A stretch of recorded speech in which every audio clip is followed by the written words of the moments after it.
魔尊叶良辰渡劫扰民，被青山精神病院院长白大褂当成精神病打了下来。住院后，叶良辰的修仙行为和神通全被白大褂用科学理论诊断成了精神病，并进行治疗。他的魔焰被说是消化不良，越狱的惩罚是通马桶，连召唤来的魔祖都被电疗了。后来，医院又收了歪嘴龙王、带系统的穿越者和瑶池圣女等病人，用针灸、断药、广场舞等方法把他们医治好了。最后，当大反派虚空大帝降临，所有修仙者都拿他没辙时，白大褂出手了。他把虚空大帝诊断为存在性过剩狂躁症，直接变成了一张病历单。危机解除，青山精神病院也成了全宇宙都不敢招惹的境地。灵气复苏的时代，总有些少年幻想自己是天命之子。叶良辰悬浮半空，天空千云密布，电射穿刺。百年苦修，今日终入化神，待我度过此劫，天上地下唯我独尊。这是第9重紫霄神雷，威力足以摧毁山川，但于我而言，不过是最后一道门槛。天道不公，视我为刍狗。今日我便要逆天而行。那些曾经嘲笑我的宗门长老，等我渡劫成功，定要让他们100倍奉还。颤抖吧，凡人，见证本座的伟力！白大褂从行军床上坐起，伸手拍掉闹钟。又是哪个病友在幻想自己是雷神托尔？这动静比上次那个自称孙悟空的还大。他走到窗边，拿起扩音喇叭。不对，这声音是从天上来的，难道是施工队在搞高空爆破？不像，没有硝烟味，违规燃放超大型烟花爆竹。也不对，哪个烟花能引来这么大的云？喂，上面的长发男，听得见吗？叶良辰一愣，凡人的声音竟能穿透我的护体罡气。这里是青山精神病院，你的行为已严重扰民，违反了城市噪音污染防治法。蝼蚁，竟敢在本座渡劫之时聒噪！请你立刻停止制造噪音，3分钟内下来登记，否则我们将采取强制措施。找死！叶良辰抬手一指，雷电劈向窗口后无声消散。攻击性强，拒绝沟通，初步判定为1级狂躁症，说不通，只能启动防爆措施了。白大褂走到办公桌前，按下桌上一个红色按钮。根据青山精神病院安全条例第17条，严禁高空抛物，尤其是活物。天花板破开大洞，叶良辰嵌在地板里。白大褂手持病历本走来，砸坏了意大利进口天花板和地板，维修费得从他住院费里扣。瞳孔对光反射消失，肌肉松弛，但生命体征平稳，镇静剂效果显著。则高空坠物还是活体，衣着复古，有妄想症状，伴有暴力倾向，初步诊断为角色扮演型人格障碍。李护士长，准备担架和特护病房，立即收容预案，办理入院手续。好的，院长，这就安排全院最好的专家给他会诊。在青山精神病院，任何试图挑战科学权威的行为，都将被视为急需治疗的临床表现。叶良辰睁开眼睛，看见无影灯，头好晕，本座这是在哪？可恶，这是何种法器，竟能锁住我的魔躯？白大褂手持听诊器走近，李护士长手持病历本站立。放肆！你们这些凡人，可知本座是谁？我乃傲天魔尊叶良辰，还不速速解开束缚，跪地求饶！院长，病人情绪激动，需要先注射镇静剂吗？不急，先观察他的自主行为反应。白大褂将听诊器按在叶良辰胸口，中气十足，看来昨天高空坠落的冲击力主要作用于脑部，四肢功能完好。别紧张，只是个例行检查。这是何物？竟能穿透我的护体罡气？一股寒意直逼心脉，心率120，严重心律不齐，肝火旺盛，脾气暴躁，记一下。好的，院长。血压呢？需要测一下吗？不必，从他颈动脉搏动和面部充血情况看，血压肯定超标，先记录为高血压风险。又是这种类型的病人，上个说自己是先帝的，现在还在电疗室没出来呢。患者有严重的认知障碍和夸大妄想，伴有表演型人格特征，把自己想象成了一个小说主角。哈哈哈哈！无知的凡人，你们根本不懂本座的强大。对于经验丰富的医生来说，病人的每一种异常表现都是在为诊断提供宝贵的依据。这破法器锁得住我的四肢，却锁不住我的魔气。今日便让你们血溅当场！黑色雾气从叶良辰身上溢出，感受这来自九幽的恐惧吧！本座要将此地化为焦土。白大褂凑近闻了闻，后退半步。好大的味儿！李护士长，再记一条：患者消化系统紊乱，疑似有严重口臭及胃胀气。已经记录，院长。建议安排一次全面的消化道内镜检查。同意。本座餐风饮露，吞吐天地灵气，怎会有凡人的污秽之气？你竟敢羞辱本座，看我焚天魔焰！叶良辰张嘴喷出火焰。根据院内安全守则第3条，严禁在病区内使用明火，包括但不限于打火机、火柴以及从嘴里喷火。白大褂转身拿起灭火器，对准叶良辰喷出。我的3昧真火就这么没了？这白色粉末是何方神圣，竟能克制魔焰？院长，他刚刚喷火了，这是不是已经超出了精神疾病的范畴？别慌，这是低级的磷化物燃烧现象，大概是近期吃了太多富含磷的食物。记下来，调整他的食谱，攻击倾向进一步增强，病情比想象中严重，必须立刻进行物理降温治疗。白大褂从推车拿起针管，你要干什么？我的魔躯金刚不坏，万法不侵，你这凡铁伤不了我分毫。白大褂将针头扎进叶良辰手臂。啊，怎么可能？破防了！我的不灭魔躯竟然被一根小小的银针刺穿了。很快，强效镇静剂顺着血液循环，开始发挥它应有的作用。好，好强的迷魂散！护工用担架抬走叶良辰，白大褂和李护士长跟在后面。看，只要找对病因，对症下药，就没有治不好的病人。院长英明，这位病人算是我们院里症状最复杂的之一了。越复杂，治疗成功后才越有成就感。那按预案，这位病人如何安排？ A 级收容预案建议单独隔离观察，防止他伤害其他病友。不，隔离只会加重他的孤独感和妄想。安排他去302病房吧。302，那个说自己是东海龙王的病人，让他俩住一起。没错，正好让他俩做个伴，看看是一个魔尊能说服龙王，还是龙王能阉了魔尊。通过引入新的社交变量，观察患者认知边界是否松动，这是病友互助疗法的进阶实践。好的，院长，我这就去办。白大褂看着李护士长离去，嘴角露出一丝微笑。在青山精神病院，病友间的互助是治疗的重要环节。叶良辰蜷缩在病床上，虎落平阳被犬欺，我堂堂魔尊竟沦落到与一群疯子为伍。龙王对着空气行礼：3年之期已到，恭迎龙王回归。我一声令下，10万水族便踏平此地。龙王怒视墙角拖把，扇了自己一耳光。可恶，掌法竟退步了。又一个疯子，不过这倒给了我可乘之机，待我恢复功力，定要夷平此地。叶良辰的越狱计划从一开始就注定了失败。手背松懈，只要穿过这条走廊，我就自由了。九幽魔影遁。叶良辰四肢摊开，贴着墙壁向前蠕动。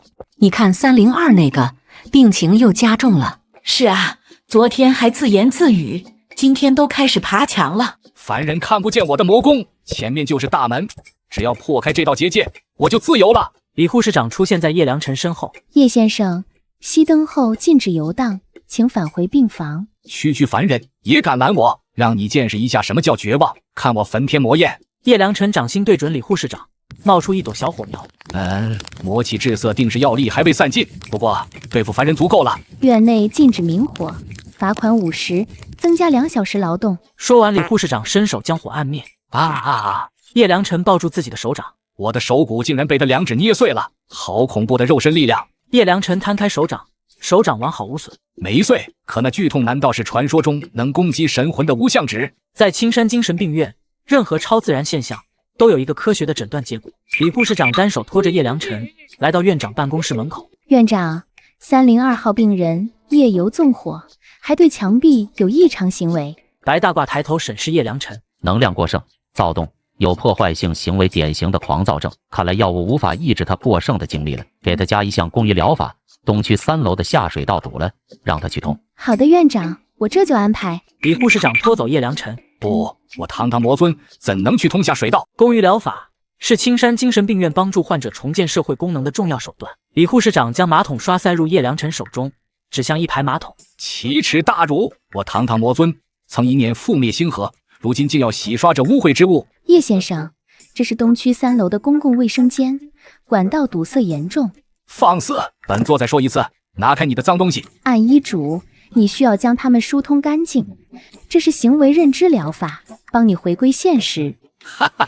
回归现实，本座所在之处便是现实。凡人也敢命令本座，我若不从，你又能奈我何？对于不配合治疗的病人，适当的物理干预能起到劝导效果。拒绝配合治疗，属于病情加重，需启动2级物理干预方案。李护士长按下记录板侧面按钮，前端弹出金属探针。这是何物？竟有雷霆之力？不对，是天劫，它能引动天劫。哼，虚张声势！你以为凭这小小法器就能伤到本座分毫？李护士长用记录板轻点叶良辰的肩膀。叶良辰浑身抽搐倒地。现在你愿意配合治疗了吗？好强的雷法，竟能穿透我的护体魔气，直击神魂。此仇不报，誓不为魔罢了。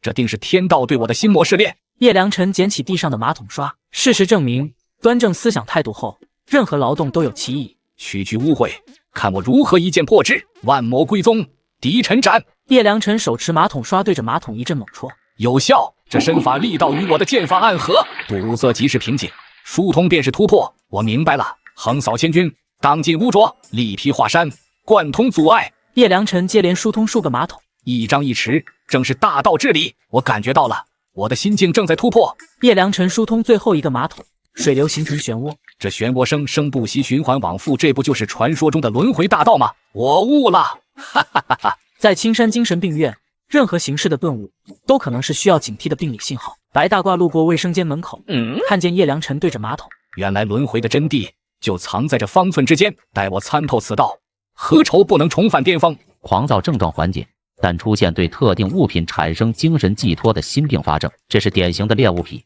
对象还是排泄系统。白大褂在病历本上记录，常规剂量的药物已经无法阻止其病情恶化了。李护士长通知药房302号病人的药量需要加倍。青山精神病院的食疗是康复计划的基石。叶良辰与龙王正襟危坐，用勺子扒拉餐盘。可恶！自从上次顿悟，药量就加倍了，如今魔气不济，竟连辟谷都做不到。这凡间的蔬菜口感清脆，待我回归之日，定要带10万斤回东海龙宫。肌肉男拍桌起身，将餐盘掀翻在地。老子要吃肉，顿顿青菜萝卜，想让老子变成兔子吗？哼，又一个横练高手，却不知收敛锋芒，注定要吃亏。院规第28条，浪费食物等同于拒绝治疗，属于需纠正的病理行为。李护士长推着餐车走来。305床张大力挑食无意恢复，一个娘们也敢教训我，信不信我一拳把你打飞？叶良辰瞳孔一缩，是她，那个能捏碎我神魂的女人，有好戏看了。肌肉男挥拳砸向李护士长面门。完了，此女危在旦夕。李护士长伸出食指，抵住肌肉男的拳头。神什么？这股威压是上界神奇的气息，他果然不是凡人，难道是下来渡劫的大能？袭击医护，浪费粮食，看来你需要一次深度物理干预治疗。李护士长握住肌肉男的手腕，放开我！李护士长单手将肌肉男拎起，按在不锈钢餐桌上，桌面凹陷。弹指间镇压横练大能，我全盛时期也未必能如此举重若轻。李护士长捡起勺子，舀起胡萝卜泥走向肌肉男。来，张先生，我们继续吃饭。啊，张嘴！李护士长整理护士服，转身看向叶良辰。叶先生，饭要凉了，要全部吃光，知道吗？叶良辰手中勺子掉落，随即用手抓饭塞入嘴里。好吃，我爱胡萝卜。龙王加快吃饭速度，将脸埋入餐盘。这青山精神病院究竟还隐藏着多少怪物？对于不请自来的访客，青山精神病院一向高度警惕。好一个青山精神病院，竟敢囚禁我魔宗圣子！大哥，此地守卫如此松懈，圣子怎会被困于此？其中必有诈。我已感应不到圣子气息，恐怕是被此地的阵法隔绝了。不管有何阴谋诡计，今日我等便踏平此地，救出圣子。踏平此地，救出圣子。门卫室窗户推开，门卫大爷探出头。干什么的吵吵嚷嚷？不知道这里是医院吗？要探视病人，下午2点以后再来排队登记。放肆！区区凡人也敢对我们指手画脚？嘿，你这老同志怎么说话呢？没看门口牌子写的保持安静，竟敢对本座如此无礼！此人身上毫无灵力波动，只是个凡人，找死！给老夫滚开！大长老挥动火刀，一道黑气射向门卫室。门卫室铁门被黑气指个先飞，插进远处花坛。任何形式的医闹都需要被严肃高效的处理。白大褂放下手中的枸杞茶，因警报声而皱眉。1级警报，是哪个病友又淘气，把床给点着了？白大褂走到监控屏幕前，调出大门口的画面。嚯，阵仗不小啊！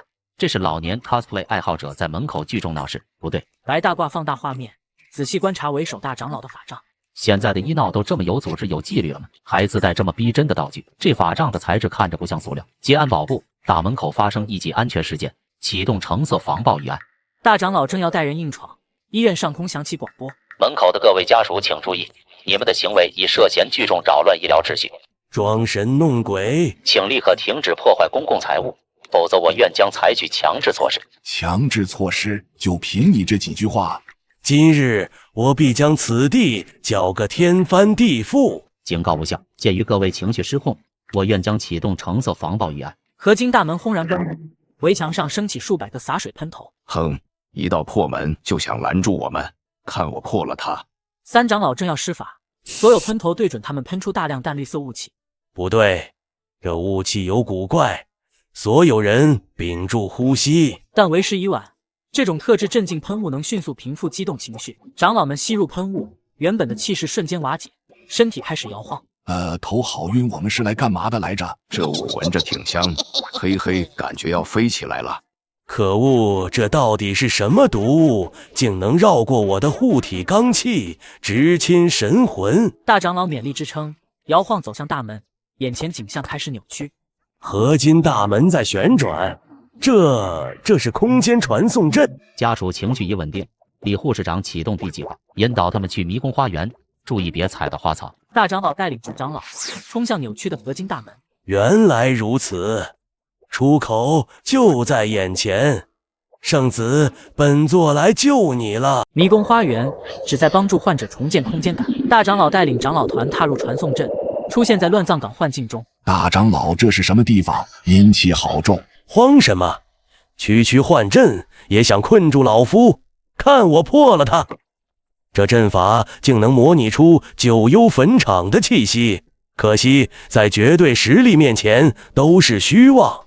大长老对一块墓碑挥出一掌，墓碑向内凹陷后弹回原状。这是什么材质？在规则加持下，惊悚道具被视为真实妖魔。地面伸出塑料手臂，树上骷髅架子眼睛亮起，一名工作人员扮成女鬼从道具电视机中爬出。有鬼，是食魂鬼。九幽阴灵是传说中看一眼就会到心破碎的九幽阴灵，快闭眼！二长老受惊，瘫软在地。不对劲儿，这些阴魂都堪比元婴期。这青山病院是上古魔头的巢穴吗？白大褂一边吃泡面，一边观看监控。屏幕中长老团行动狼狈。这批闹事家属的心理素质太差了，唯恐级别就倒下一个，再下去没等冷静先下出心脏病，赔偿和报告都麻烦。白大褂拿起对讲机，安保部迷宫花园恐怖等级调到幼儿体验模式，灯光调亮，别让他们摔着，年纪大了骨头脆。药物与紧张情绪致使长老团产生集体妄想。迷宫灯光变亮，显现出儿童游乐区的真实样貌。妖邪之阵已然松动，尔等随我杀出去，妖魔真身就在附近。大长老盯住一个充气小黄鸭，用法术。好孽畜，竟敢伪装成此等模样！看老夫收了你！其他长老也开始攻击周围的充气道具。哪里走？这妖物好强的韧劲！损坏医院财物，需要照价进行赔偿。大长老力度瘫倒，周围是玩具残骸。可恶，这些妖魔数量太多了，老夫尽力了。一双脚出现在大长老视线中，他抬头看见戴着防毒面具的白大褂。玩够了吗？你是何人？我是这家医院的院长。几位家属闹完了，就来谈谈赔偿问题吧。青山精神病院的综合治疗室，专为有严重暴力倾向及集体妄想症状的家属团提供全面诊断与干预。大长老与长老团被固定在人体工学椅上。无耻小辈，竟敢用凡间铁器束缚老夫，此乃对仙道威严的公然亵渎。待我挣脱，定要将你神魂俱灭。大哥，这椅子有古怪，我的灵力运转被彻底压制，如同被封印了修为，这绝非凡物。我的神识也无法外放，仿佛陷入了一片混沌之中。这到底是什么阵法？难道是上古的锁神大阵？白大褂手持脑部热成像图，走到大长老面前。各位大爷，请保持冷静，配合治疗。根据刚才的脑电波活动和神经递质水平分析，您各位的前额叶皮层都表现出异常活跃，尤其是这位大爷，您的逻辑思维区域却几乎处于休眠状态，这是一种典型的认知功能障碍，会导致妄想和冲动行为。一派胡言！老夫神识强大，念头通达，岂是你这凡人能揣度的？我这是在神游太虚，你懂什么？否认病情，妄自尊大，还出现了幻觉症状，很典型。您看这张图上这几块深红色区域，代表着强烈的攻击欲望和被害妄想。综合各位的症状，初步诊断为集体性偏执型精神障碍。精神障碍，那不是凡人才会得的病吗？我等修仙之人，道心稳固，神魂凝练，怎会得此病症？所以我说你们的病情比较特殊，属于罕见的修仙恶特殊从业者并发症，需要进行针对性的药物干预，才能让你们恢复正常。李护士长推医疗车进入。各位大爷，吃药的时间到了。这是本院特制的静心安神口服液，有助于稳定情绪，改善你们的认知偏差。口服液，休想用这些来路不明的丹药来害我们，谁知里面有没有化功散之类的毒物？大爷，您多虑了，本院药品都经过严格质检，保证安全无副作用。来，大长老，先请。李护士长舀起一勺深绿色药液，递向大长老。休想！老夫就算是死，从这里跳下去，也绝不会吃你们这些污秽之物。我乃魔宗大长老，岂能受此屈辱？典型的抗拒治疗行为，伴有身份认同障碍。李护士长，启动3号喂药方案吧。好的，院长。李护士长伸出手指在大长老下颌迅速点按，大长老的嘴巴不受控制地张开。这是我院最新的咀嚼肌放松理疗法，可以有效缓解因精神紧张引起的牙关紧闭。可恶！这是什么妖法？我的肉身竟不听使唤了！这女人的手法竟蕴含着一丝大道至简的法则之力。李护士长将药液灌入大长老口中，随后以此为其他长老喂药。我的灵台好像要融化了，感觉要羽化飞升了。道心，我的道心在崩溃，不，这是在重塑，我要悟了。好温暖，好像回到了师尊的怀抱。师尊，事实证明，对症下药是保证治疗效果的关键。在药物作用下，长老们的情绪得到有效安抚，内心回归平静。长老团身穿病号服，分散在活动室内。这空间法则为何如此晦涩？此物有形无质，却无法融入此方天地，难道是传说中的芥子须弥之术？宝宝乖乖睡觉，师傅的法宝都给你睡着了，带你去看星辰大海。我的兵已经布下天罗地网，看你这妖王往哪里逃。此乃一子定乾坤。我的也是，看我万剑归宗，天上地下唯我独尊。嘿嘿。此时，结束了一天功于疗法的叶良辰正拖着疲惫的身躯返回病房。可恶，本座的轮回大道还未参悟透彻，就又被抓去疏通污秽的下水道了。这日子何时是个头？叶良辰手持揣子路过活动室向内看去，随即僵在原地，手中揣子掉落。大长老、二长老、三长老，他们怎么会在这里？还穿上了这身象征着屈辱的衣服？难道魔宗真的被灭了？大长老、诸位长老，你们怎么也进来了？是我害了你们啊！是圣子师兄，快来看我的宝宝，他会发光哦！二长老将怀里的玩具熊举到叶良辰面前，用力挤压其腹部。这是什么法宝？大长老抬头看向叶良辰，随后从口袋掏出东西递给他。是圣子啊，你来了，快来！本座正在参悟这件空间系法宝。大长老，你还认得我？太好了，我们快想办法逃出去，这里有大恐怖。不急，圣子你也累了吧？本座这里有上好的仙丹，可以补充元气。来，圣子别客气，爷爷给你糖吃，可甜了，是从瑶池带来的。叶良辰双腿一软跪倒在地。这青山精神病院竟恐怖如斯，连合体期的大能都被炼化成傻子了，天要亡我魔宗啊！目睹长老团被治愈，叶良辰的魔心终于动摇，他将番茄酱涂抹惩罚阵，连合体期的大长老都顶不住，此地不宜久留，常规手段无法逃离，那就让魔界至尊降临，将这鬼地方彻底抹去。叶良辰挤破酱包滴在中央，法阵发出红光，上方空间撕裂，以我魔血为引，恭迎万魔之祖罗侯降临。是谁在召唤吾？一只巨爪伸出捏碎铁架床，龙王被惊醒坐起。怎么了？地震了？还是又有人打呼噜了？哈哈哈哈！成功了，魔祖降临了，毁灭吧，都给我毁灭吧！身高3米的魔祖罗侯走出裂缝，撞破天花板。渺小的蝼蚁，是你召唤了本座？妈耶，好恐怖的气息！这至少也是仙帝级别的威压。完了，这下整个精神病院都要被拆了。对院长而言，任何熄灯后的噪音都比神魔降临更不可饶恕。白大褂手持电筒冲入，光束直射魔祖罗侯。院长来了，他死定了。302床，大半夜不睡觉，你在搞什么名堂？放肆的蝼蚁，竟敢！魔祖罗侯被光刺得眯眼，白大褂手电筒下一照其身体，还带了个人进来，谁允许你带家属在病房留宿的？看这体格饭量不小，登记了吗？交住院费了吗？还是个黑户。这凡人疯了，竟敢跟魔族谈钱！蝼蚁，你可知你在与谁说话？吾乃魔族罗侯，万魔之主。我不管你叫罗汉还是罗圈腿，马上给我出去！这里是病房，不是菜市场，再不走我叫保安了。魔族罗侯举起拳头，白大褂掏出对讲机，死！任何对医护人员的攻击行为都将被视为需要进行最高级别干预。李护士长，安保部门302病房出现紧急情况，并有叶良辰出现幻觉实体化，攻击性高，多带几件最大号的束缚衣和电击器，准备最高级别物理干预。魔族罗侯的拳头停在半空。束缚衣、电击器，那是什么上古法宝？远古魔神试图挑战院规权威，却遭遇了现代化的物理约束。魔族罗侯挣脱铁床架，撞向病房门。蝼蚁们，你们彻底激怒了本座，都给我化为尘埃吧！李护士长带领保安们赶到走廊，将魔族罗侯围堵在门口。院长，安保部到位，携带全套 A 级约束设备。哈哈哈哈！就凭这些反帖，也想阻挡本座，痴心妄想！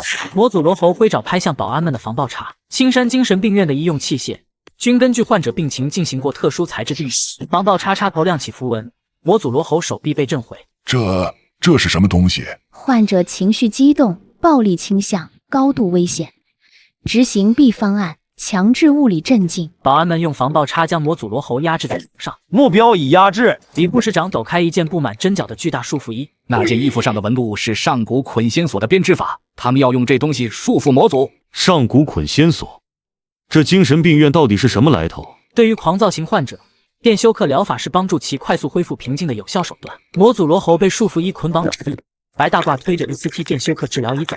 别怕，这是为了你好，睡一觉，世界就美好了。白大褂将2个电极片贴在魔族罗侯的太阳穴上。不对劲，这东西上面为何有天劫的气息？放开我！尔等要干什么？白大褂将机器电压旋钮拧到红色区域。考虑到体型和初次抗性，剂量要一次给足，电费也挺贵的。治疗开始。白大褂按下红色的治疗按钮，此疗法被病友私下称为能让魔神屈服的杨教授之吻。蓝色电流贯穿魔族罗侯全身，其身体剧烈抽搐。啊，这感觉竟该死的上头。完了，魔族他好像被电傻了。一次成功的治疗，不仅能稳定患者情绪，更能让他重塑对世界的认知。电光散去，魔族罗侯顶着爆炸头，双眼呈蚊香圈状。感觉怎么样？还想毁灭世界吗？魔族罗侯抬手，对白大褂比出剪刀手。世界和平 ，Love and Peace。在青山精神病院的生态链中，每个病友都在努力寻找自己的定位。而对于龙王来说，今天是宣告王者归来的日子。叶良辰无精打采地戳着餐盘里的青菜，对面的龙王则举着一个不锈钢汤勺，对着勺子反光面反复练习歪嘴。不错，就是这个弧度，桀骜、轻蔑，又带着一丝3分凉薄。3年之期已到，即便功力尚未恢复，本王的气势也绝不能丢。这歪嘴一笑，便是我王者归来的预兆。哎，这疯子又犯病了。自从上次被魔族降临吓到后，他就一直神神叨叨的，对着勺子都能笑半天。我得离远点，免得院长以为我们交叉感染。白大褂端着自己的餐盘路过，无意间看到了龙王专注练习的一幕。他终于注意到本王了，他一定是被我这睥睨天下的气势所折服。凡人，跪下，迎接你的王。龙王将歪嘴的弧度咧到最大，周身甚至因用力过猛而隐现淡淡的金光。302床的龙王，他这个歪嘴的情况，好像比我上次查房时看到时又严重了。白大褂径直走到龙王桌前，放下餐盘，目光锁定在龙王扭曲的嘴角上。302床的同志，你这个情况多久了？这是典型的面部神经麻痹症状，必须赶紧进行针对性治疗了。他果然是在跟我说话，他要向我臣服了吗？如果不及时干预，会影响进食，甚至有永久性面瘫的风险。面瘫？他竟敢说本王的龙王之笑是面瘫，让你天天装王者，这一下要变真面瘫了，活该！在院长的世界里，没有所谓的王者之气，只有需要被矫正的病理特征。白大褂突然出手，2根手指精准地捏住了龙王歪斜的嘴角，并用力往反方向一摆。别怕，先帮你做个简单的物理复位，你看这样是不是就感觉面部肌肉放松多了？龙王捂着自己的嘴，惊恐地发现无法再做出经典的歪嘴笑，最多只能让嘴角轻微抽搐。我的龙王之气，我王者归来的根基竟被他用2根手指就给破了。一次成功的物理干预，不仅能矫正患者的体征，更能为后续的深度治疗打下坚实的基础。白大褂拿起桌上的病历本，翻到龙王那页，提笔记下。302床患者龙王，长期面部神经麻痹症状加剧，伴有持续性角色扮演妄想。李护士长，通知理疗科，立刻为他安排针灸治疗，先从一个疗程开始。是，院长。2个保安上前，将失魂落魄的龙王从椅子上架起，拖向理疗室。我的嘴，我的王霸之气，还我的嘴啊！在青山精神病院，任何被诊断的病症都将得到及时、科学且不容抗拒的治疗。龙王被固定在治疗椅上，四肢无法动弹。放开我！你们这群凡人，竟敢如此对待本王！等我恢复功力，定要引东海之水淹了你这破医院！白大褂背对龙王，用酒精棉球给一排银针消毒。别紧张，这只是常规的物理矫正疗法。疗法？本王没病。根据病历，患者妄想症状有加剧趋势，必须配合物理治疗。白大褂转身，拿起一根长银针走向龙王。这是什么法器？竟让我感到心悸，必须冲破这束缚。针灸通过刺激特定穴位疏通经络，对治疗面部神经麻痹有效，可能会有酸胀感，是正常现象。龙王催动体内龙元，身上泛起微弱金光。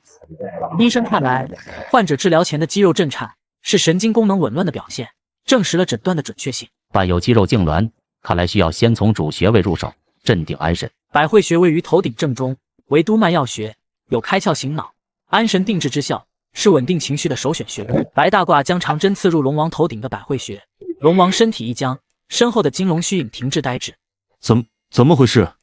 我与龙元的联系被截断了。看来效果不错，患者的情绪已经稳定下来了。一次成功的针灸治疗，讲究配穴精准，手法到位，以求达到最佳临床效果。白大褂双手操作，将数十根银针刺入龙王面部及全身各大穴位。龙王面部肌肉抽搐，随着银针落下，龙王身后的金龙虚影变暗，化为光点消散。我的龙元，我的力量，我的王霸之气，全都被这些针吸走了。不，治疗结束，白大褂拔下所有银针，龙王瘫在椅子上，面部肌肉已经完全放松，神经压迫问题得到缓解。你看，效果立竿见影。来，试着笑一笑。龙王尝试歪嘴笑，面部只能做出一个标准微笑。不可能，我的王霸之笑。对，笑容阳光多了，这才健康。明天我们继续巩固疗效。龙王看着白大褂手中的银针，流下2行眼泪。我的王霸之气没了，彻底没了。物理矫正后，龙王失去王霸之气，但他坚信自己仍有最后的底牌。叶良辰手持扫帚扫地，龙王快步走到叶良辰身边。叶兄，本王承认此地妖人诡异，竟能暂时封印我的龙元。又来了，自从歪嘴被院长掰直，他就说自己王者根基被毁。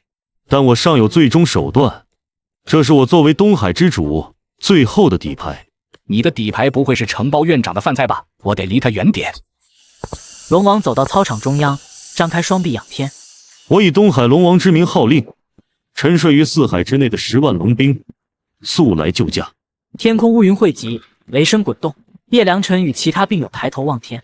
我靠，这气势，难道他真是龙王？天空恢复晴朗。怎么回事？难道是信号不好？龙王额头冒汗，再次大喊：东海龙宫所属，速来！违令者斩！305床的龙王禁止在公共场合喧哗，影响他人午休。临床诊断中，患者妄想从行为上升到感官层面，意味着病情加重。白大褂手持耳镜，走向呆立的龙王。你刚才听见召唤，还看到了10万大军。他怎么知道我看到了？难道他也有天眼通？没错，他们马上就到。这是典型的幻听幻视症状，因精神压力过大导致。来，我帮你检查耳道。龙王后退，2名保安上前架住龙王。我没有幻听，我是真的在召唤。白大褂用耳镜检查龙王的耳朵，对症下药是青山精神病院始终坚持的核心治疗原则。白大褂放下耳镜，对李护士长下达指令：病情比预想严重，并发听觉和视觉双重幻想症，立刻药物干预。好的，院长。李护士长手持装有药丸的药杯。不，我不要吃，这不是药，是封印我神魂的丹毒。李护士长捏开龙王嘴，灌入药丸和水。药物干预旨在稳定患者情绪，帮助他们从幻想回归现实。龙王眼神涣散，视线模糊。白大褂和李护士长身影变形。原来你们是上古心魔。龙王说完，身体软软。白大褂在病历本上记录：药物反应良好，患者已进入镇静状态。李护士长，记录一下，幻想内容从龙王转为心魔，有待进一步观察。在修仙者与异能者层出不穷的时代，也诞生了一批依靠科学修仙的特殊人群，他们坚信万物皆可量化。任务发布：进入前方青山精神病院，探明最终 BOSS 白大褂的秘密。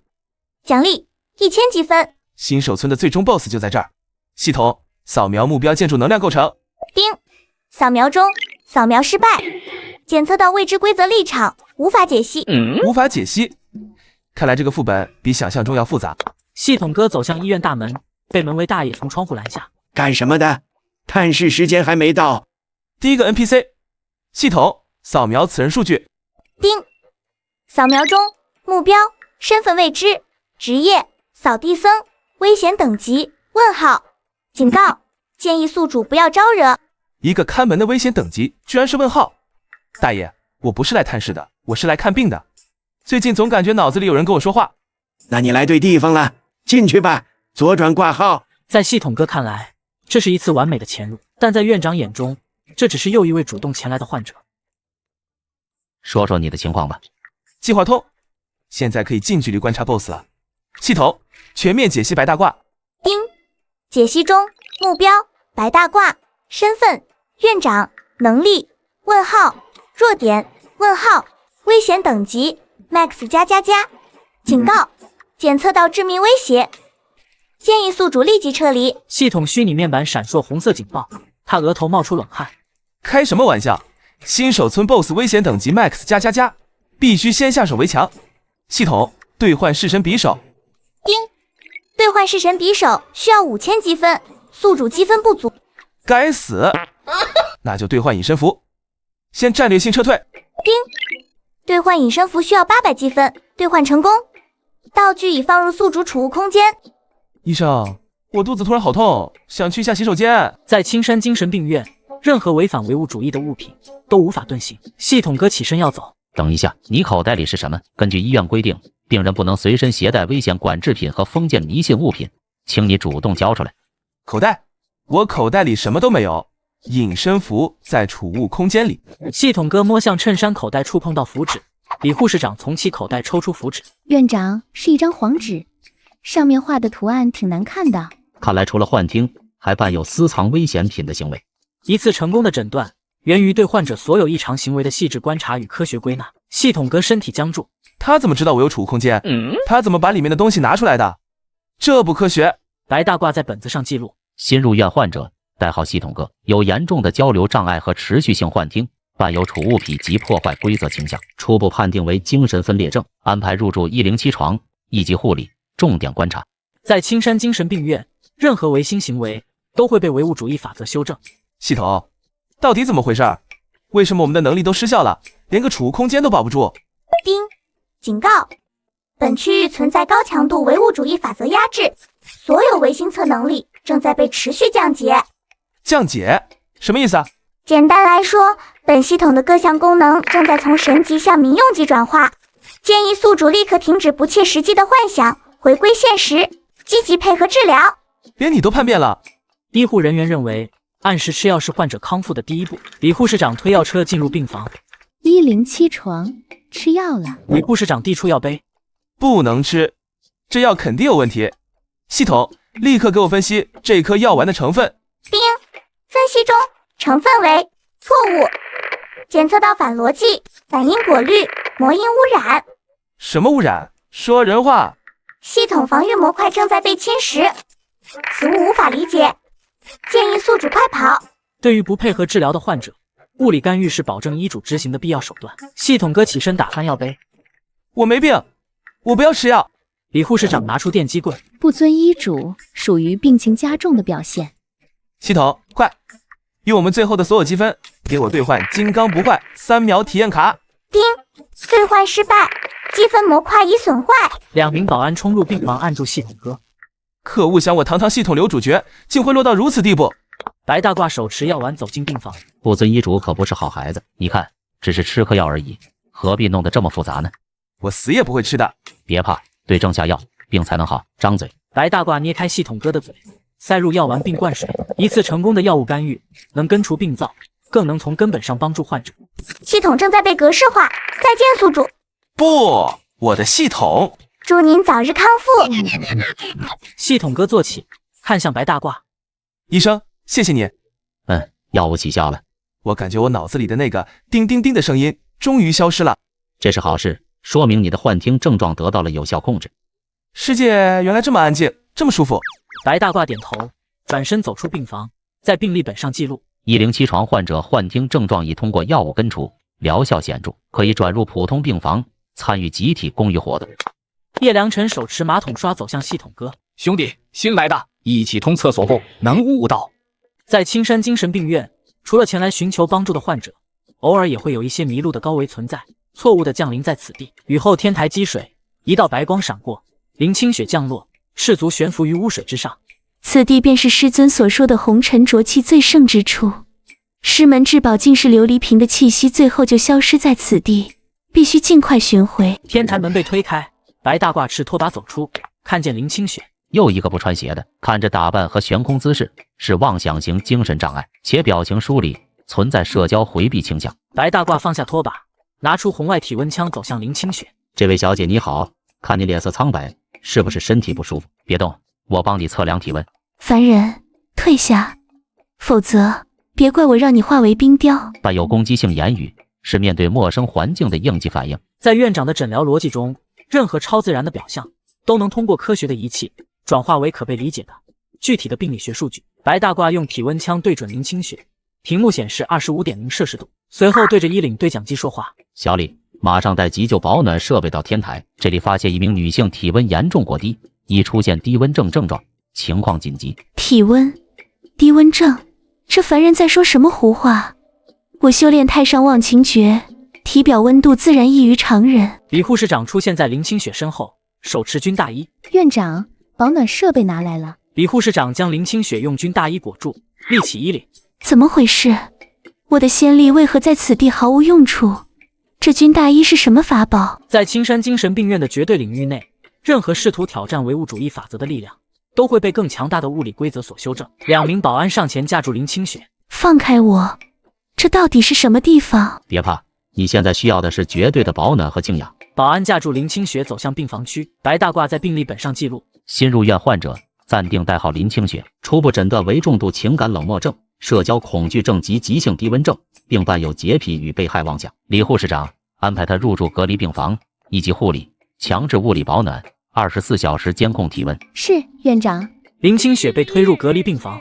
隔离病房，我堂堂瑶池圣女竟要被当成凡间疯妇囚禁起来，我一定要逃出去。在青山精神病院，统一着装不仅是规范化管理，更是帮助患者建立身份认同、融入集体的第一步。林清雪盘坐床上运功。此地大阵压制了我的力量，必须冷静，寻找破绽。李护士长推门进入，将病号服放于床边。林女士，请换上这件病号服。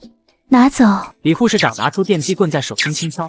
这法器蕴含天雷之力，罢了，暂且忍耐。林清雪换上病号服，规律的饮食与社交活动是治疗的核心环节，也是院长推崇的人间烟火气疗法。李护士长带林清雪进入食堂坐下，他环顾四周吹嘘的叶良辰和练习微笑的龙王。妖邪横行，晦气冲天，此等诸食，凡人难厌，何况我已辟谷的仙躯。哟，新来的冰山美人怎么不吃啊？这里的饭菜可是蕴含大道的。叶兄所言极是，而且吃饭时保持微笑，有助于消化。林清雪闭目端坐，白大褂路过停步。林女士为什么不吃饭？我已辟谷，不食五谷。辟谷是厌食症的另一种自我描述吗？初步诊断你还患有重度厌食症和社交恐惧症，必须立刻开始人间烟火气疗法。凡人无知，便让你们见识仙家手段。林清雪掐动法绝对准参本，在此地的法则压制下，挑战物理规则的法术会产生更符合物理规则的副作用。林清雪胸前病号服出现破洞，她用手捂住。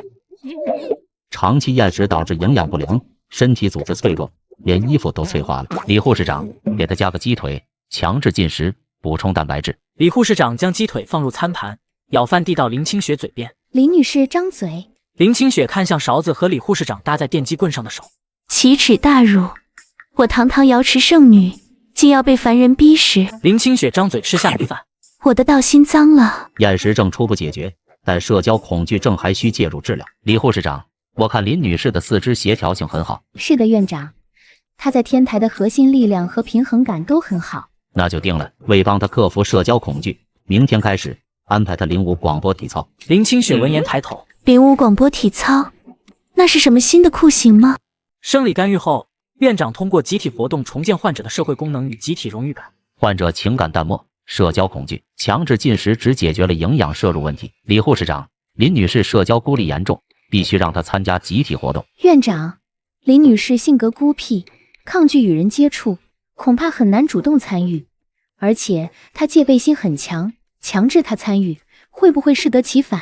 所以要用集体氛围去感染她。广播体操的节奏感和统一性最容易带动情绪，是最好的选择。就这么定了，下午的广播体操你带她过去。是院长，只是没有指示，这是医嘱。上次观察她核心力量强，有运动天赋，不能浪费。对瑶池圣女来说，凡间的集体活动是一场严峻的试炼。李护士长带林清雪来到操场队伍前列。林女士，院长说你需要多运动，多和大家交流。特色康复项目，我看是特色折磨项目。快看，冰山美人也要来跳操了，有好戏看了。叶兄此言差矣，我们该用阳光和热情温暖新病友。切，就他那张冷脸，你的阳光怕是得冻成冰棍。不试试怎么知道？你看他站得多直，必有不凡之处。此等凡俗之举，是对道的亵渎，我绝不与尔等同流合污。林女士，这是康复治疗的一部分，请你配合。病友们闻声而动，摆开架势。林清雪站在原地不动。这是何等粗鄙的魔音贯耳！在青山精神病院的规则下，集体律动开始时，个体的反抗是徒劳的。林清雪身体一僵，手脚不受控制的抬起。言出法随，不对，是此地的规则之力在强制我的身体。林清雪身体僵硬的模仿李护士长的动作。不，停下！我的圣体怎能跳这种粗鄙的舞蹈？林清雪表情冰冷，眼角含泪，身体却在舞动。恐怖如斯，这女人竟是舞蹈奇才，这身法蕴含着大道。原来这才是真正的康复疗法，通过肢体律动达到身心合一。我也要更努力。哇，他跳的比李护士长还标准，我感觉跟着他的节奏，浑身都有劲儿了。远处，白大褂点了点头，融入的很快，已经成了领舞。集体氛围果然能缓解社交恐惧。运动疗法通过集体活动打破内心壁垒，为后续治疗创造条件。音乐停止，林清雪瘫软在地喘气。我刚才都干了什么？我的道心全毁了。李护士长走近，递给林清雪一瓶水。跳得不错，明天继续。还有明天。院长看了你的表现非常满意，他说你有潜力代表本院去参加下个月街道办的广场舞大赛，为院争光。广场舞大赛，杀了我吧！林清雪两眼一翻，晕了过去。院长的康复哲学认为，单一治疗手段不够，组合疗法才能重塑患者身心。运动疗法效果显著，林女士的身体协调性和集体参与度都有所提高，但核心的厌食问题没有根本性解决。单纯的营养餐刺激还是太弱，必须采用更直接的味觉引导，唤醒她对食物的本能。院长，根据观察，林女士对凡俗食物有着极强的心理排斥，让她主动接触，会不会有抵触情绪？所以要增加仪式感，我称之为参与式食欲激发疗法，让患者亲身参与食物制作，在集体氛围中利用从众心理和社会压力，能有效降低他的心理防线。就这么定了，今晚在天台组织一场病友烧烤活动，你通知一下。好的，院长。对于早已辟谷的瑶池圣女来说，一场烧烤活动是一场严峻的试炼。李护士长带林清雪来到天台，叶良辰和龙王已围着烧烤架坐好。又是集体活动，这次又是什么折磨手段？简直乌烟瘴气。哟，冰山美人也来撸串了，看来是想通了，准备体验红尘大道了。叶兄，我们应该用热情和美食去关怀每一位新来的病友。切，他那张冷脸，你的热情怕是要被冻成冰块。白大褂递给林清雪小刀、竹签和肉块。林女士，别站着，一起来，动手准备食物，能增加你对他的亲近感。你负责把这些肉穿成串。让我处理这些生肉，奇耻大辱。也罢，就让你们见识一下真正的技艺。林清雪催动先例，小刀浮空将肉块切分均匀，竹签自动将肉块穿成串。哇，这是什么魔术吗？这手法也太快了吧！好快的刀，好准的手法，这是御剑术，他竟用剑道来切肉穿串。原来如此，通过对食材的精准控制，达到人与物的和谐统一，这亦是一种修行。我也要好好学习。太厉害了，林女士的手工能力真是出类拔萃，这刀工不去新东方学个3年5载根本达不到。在院长的世界里，任何天赋都能被转化为有用的职业技能。白大褂递给林清雪几瓶啤酒。对了，林女士，你体质偏寒，上次体温才25度，正好用你的能力帮我们把这几瓶啤酒降温。低温症患者正好可以利用这个症状进行废物利用，节能环保。罢了，既已沦落至此，切肉与冰酒又有何区别？林清雪伸出手指轻点啤酒瓶，瓶身瞬间凝结一层白霜。精准控温，这天赋要是应用在冷链物流行业，绝对是顶尖人才。你看，任何症状从另一个角度看都是一种天赋。白大褂将一串烤好的羊肉串递给林清雪。辛苦了，林女士，尝尝你自己的劳动成果吧，这是对你付出的回报。林清雪看着眼前的肉串，在众人注视下，她闭上眼咬下一小口。这便是凡人所说的人间烟火吗？充满了油脂与辛辣的气味，但为何我的身体竟在分泌唾液？林清雪身体一震，睁开双眼。辣、烫、香，这是什么感觉？我的味觉，我的道心动摇了。院长的组合疗法进入新阶段，开始进行情感疏导。情感共鸣疗法，通过艺术作品引导患者释放情绪。白大褂安排众病友观看催泪剧，屏幕播放生离死别剧情。叶良辰与龙王及众病友流泪，林清雪静坐观看。凡人生老病死，本是天道轮回，有何可悲？然而，同一部作品在不同观众眼中会引发不同共鸣。想我当年渡劫失败，也是这般场景，天道不公啊！疯了，全都疯了。在院长看来，流泪代表情感通畅，反之则为堵塞。白大褂看向众病友后点头，再看向林清雪。林女士，大家都很感动，你为什么没有反应？我心绪平静，并无波动。无法共情是情感表达功能障碍的典型症状，这很严重，说明你的情感通路可能被堵塞了。初步判断为泪腺堵塞，需进行物理疏通。白大褂对李护士长示意，当常规引导无效时，院长决定采用物理干预手段。此物充满草木之气，为何我心有不安？李护士长取出洋葱和水果刀，2名保安上前扶住林清雪。你们想做什么？别紧张，林女士，一次简单的泪腺疏通治疗，安全无痛。李护士长在林清雪面前切洋葱。这是什么妖法，竟能无视我的护体仙力，直攻双眼？林清雪眼眶变红，最终流下眼泪。对，就是这样，把积压的情绪都释放出来。我修炼太上忘情诀数百年，竟因一颗葱而流泪，这也算破了道心吗？白大褂递给林清雪纸巾后，转身在病历上记录。很好，疗程有效，你看敷出来是不是舒服多了？物理催泪疗法有效，但情绪依旧淡漠，需后续心理疏导。林清雪手持纸巾，擦着泪痕，经历数次冲击，瑶池圣女林清雪的道心受损，仙力微弱。林清雪盘坐病床结印，聚集仙力。我的味蕾被污，圣体被辱，道心已然不稳，再待下去，我恐怕会彻底沦为凡人。不，我必须逃出去，这是我最后的机会，成则重获自由，败则神魂俱灭。深夜，院内规则之力减弱，给了林清雪逃离的机会。林清雪溜出房间，来到医院走廊大门前。就是这扇门，凡间的锁链困不住我，只要用冰封千里，冻结门锁和监控，我就能逃出去。林清雪抬手施法，寒霜以其为中心蔓延。就是现在。墙上中央空调温控器亮红光，显示启动强力制热。这是什么阵法，竟能凭空生出如此纯阳之气？热浪使冰霜迅速融化，走廊充满水蒸气。不，我的仙力，仙力不敌物理规则。林清雪遭仙力反噬，颤抖地瘫倒在水洼中。李护士长闻声赶到，发现林清雪倒在水中。这孩子怎么睡在走廊里？李护士长蹲下身，触摸林清雪额头。好烫，39度5，怎么突然发起高烧了？在院长的诊疗体系中，一切超自然现象都有科学的病理学解释。白大褂赶来，查看现场及林清雪。院长，他突然高烧昏迷了，是踢被子着凉，引发了急性重感冒。发烧导致身体本能降温，消耗体力，引起应激性昏厥。没办法了，高烧不退会烧坏脑子，必须立刻打退烧针和抗生素。白大褂从急救箱拿出注射器，这是魔气，是传心魔渊的恶魔要来夺我神魂。针头刺入林清雪手臂，林清雪彻底昏迷。把她送回病房进行物理降温。好的，院长。病人的康复之路总是充满了反复和波折。林清雪病情反复，院长决定召开病友交流会，让她学习康复经验。同志们，今天开会是为了分享大家的康复经验，互相学习，共同进步。下面欢迎龙王同志上台。龙王走上讲台，台下众人鼓掌。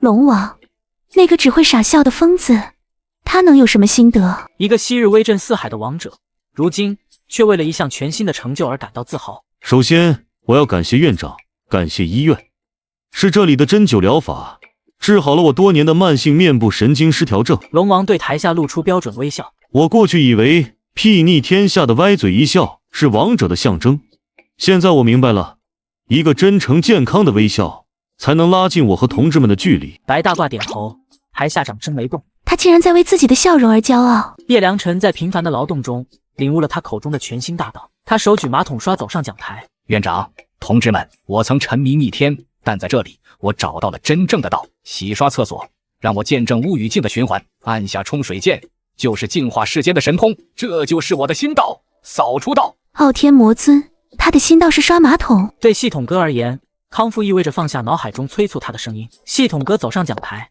我没什么宏大理论，只想感谢医生和药物治疗。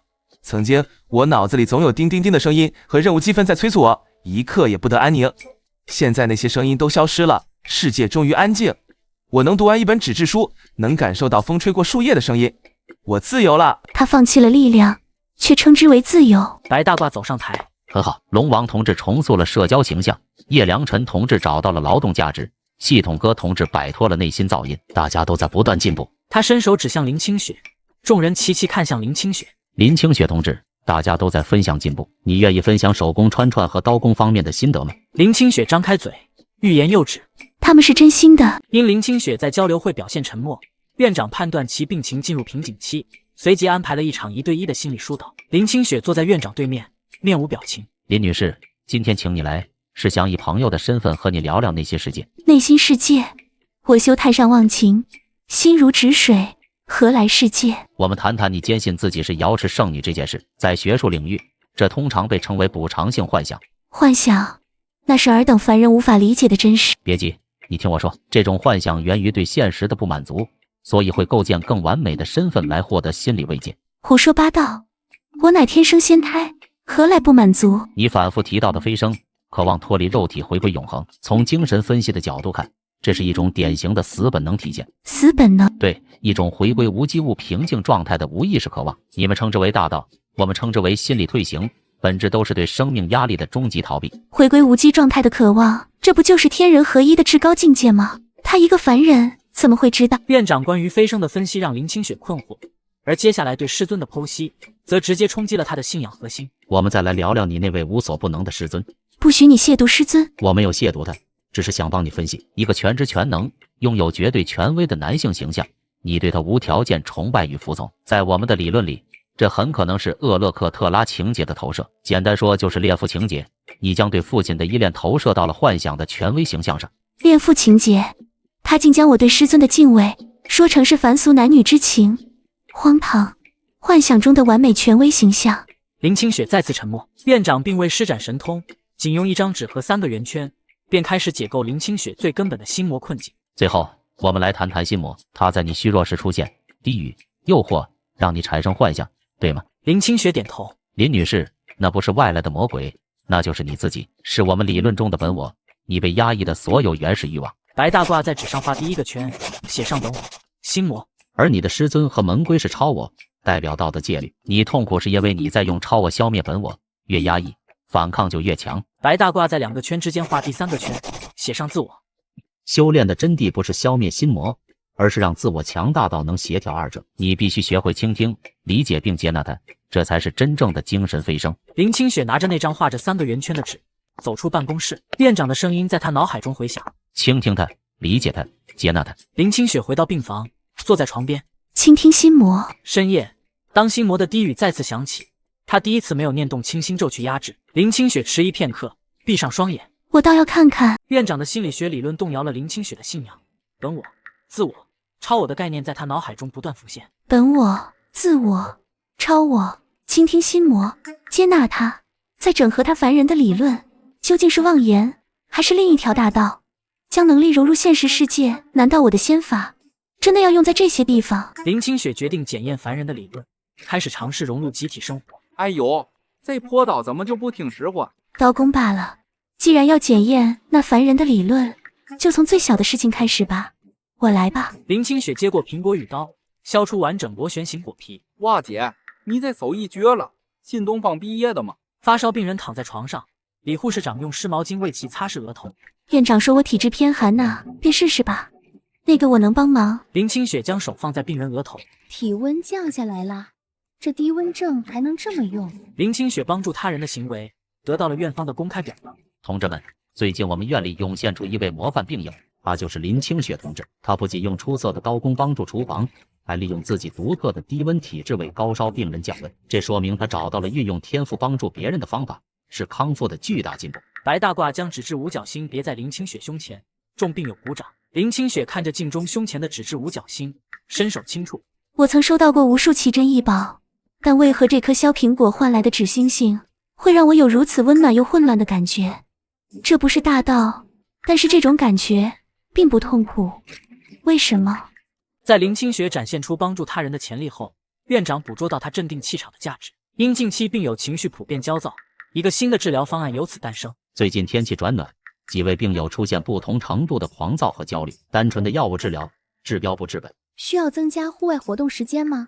不，我有个更好的想法。一期床的林清雪，她的低温体质和情感冷漠症或许能形成一种独特的镇定场域，让高能量体接触低能量体，通过能量交换达到平衡，这是基础物理学原理。就这么定了，下午组织团体冥想放松课，让林清雪同志担任冥想导师。于是尚不理解助人为乐为何物的林清雪被安排到了一群坐立不安的病友面前，让我引导这些凡人冥想，他们着念从生，连片刻安静都做不到。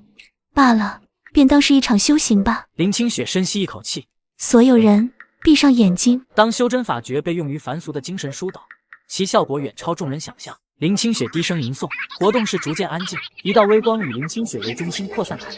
这是什么声音？竟能动摇我的魔心！不行，我得想点别的。今天晚饭吃什么？这感觉好怀念，我想起了还是小鲤鱼时，在东海无忧无虑的日子。清心诀净化的不只是杂念，更是被压抑在潜意识深处最原始的情感。黄战士病人肩膀耸动，开始抽泣。妈妈，我想吃你做的红烧肉了。林清雪睁开眼，停止吟诵。黄战士病人冲向林清雪，抱住她。谢谢你，老师，我感觉心里的火一下子就没了，我好多了。林清雪身体僵住，他抱我了。我修炼数百年来，第一次被一个凡间男子抱了。门外，白大褂在笔记本上记录，疗效显著，吟诵疗法可作为非药物干预的重大突破。看来每周一次的林老师冥想课可以固定下来了。继吟诵疗法成功后，院长认为林清雪的声音是极具潜力的治疗资源。负责院内广播的王同志急性咽喉炎，下午的广播时段空出来了，需要找人替补吗？我有人选，林清雪同志，她的声音有强大的镇定作用，让她负责广播，就是一次覆盖全院的声音共振疗法。就这么定了，这也能锻炼她的社会参与感和责任心。因此，刚结束冥想课的林清雪又被指派了一项新任务，负责院内广播。李护士长将林清雪带入广播室，林清雪看向广播设备和稿件，让我用这凡俗法器念这些琐事，简直是侮辱。等等，这扩音法器能将声音传遍全院，叶良辰和龙王也能听到。我若在广播中夹杂诗词，以仙力催动传音，他们定能领会我意，共商大计。林清雪决定利用广播向其他同道传递暗号，策划逃离此地。林清雪靠近话筒，以上是院内通知，接下来为大家分享一首古诗：鲲鹏展翅9万里，长空无涯任我行。叶良辰停下扫地动作，鲲鹏展翅，长空无涯。我明白了，他在点化我。我的净化之道不应只局限于地面，更要扫清精神的尘埃。叶良辰举起扫帚继续扫地。这首配乐不错，很有气势，比刚才那个催泪剧的音乐好听多了。然而，他的信号在接收端被进行了意想不到的解读。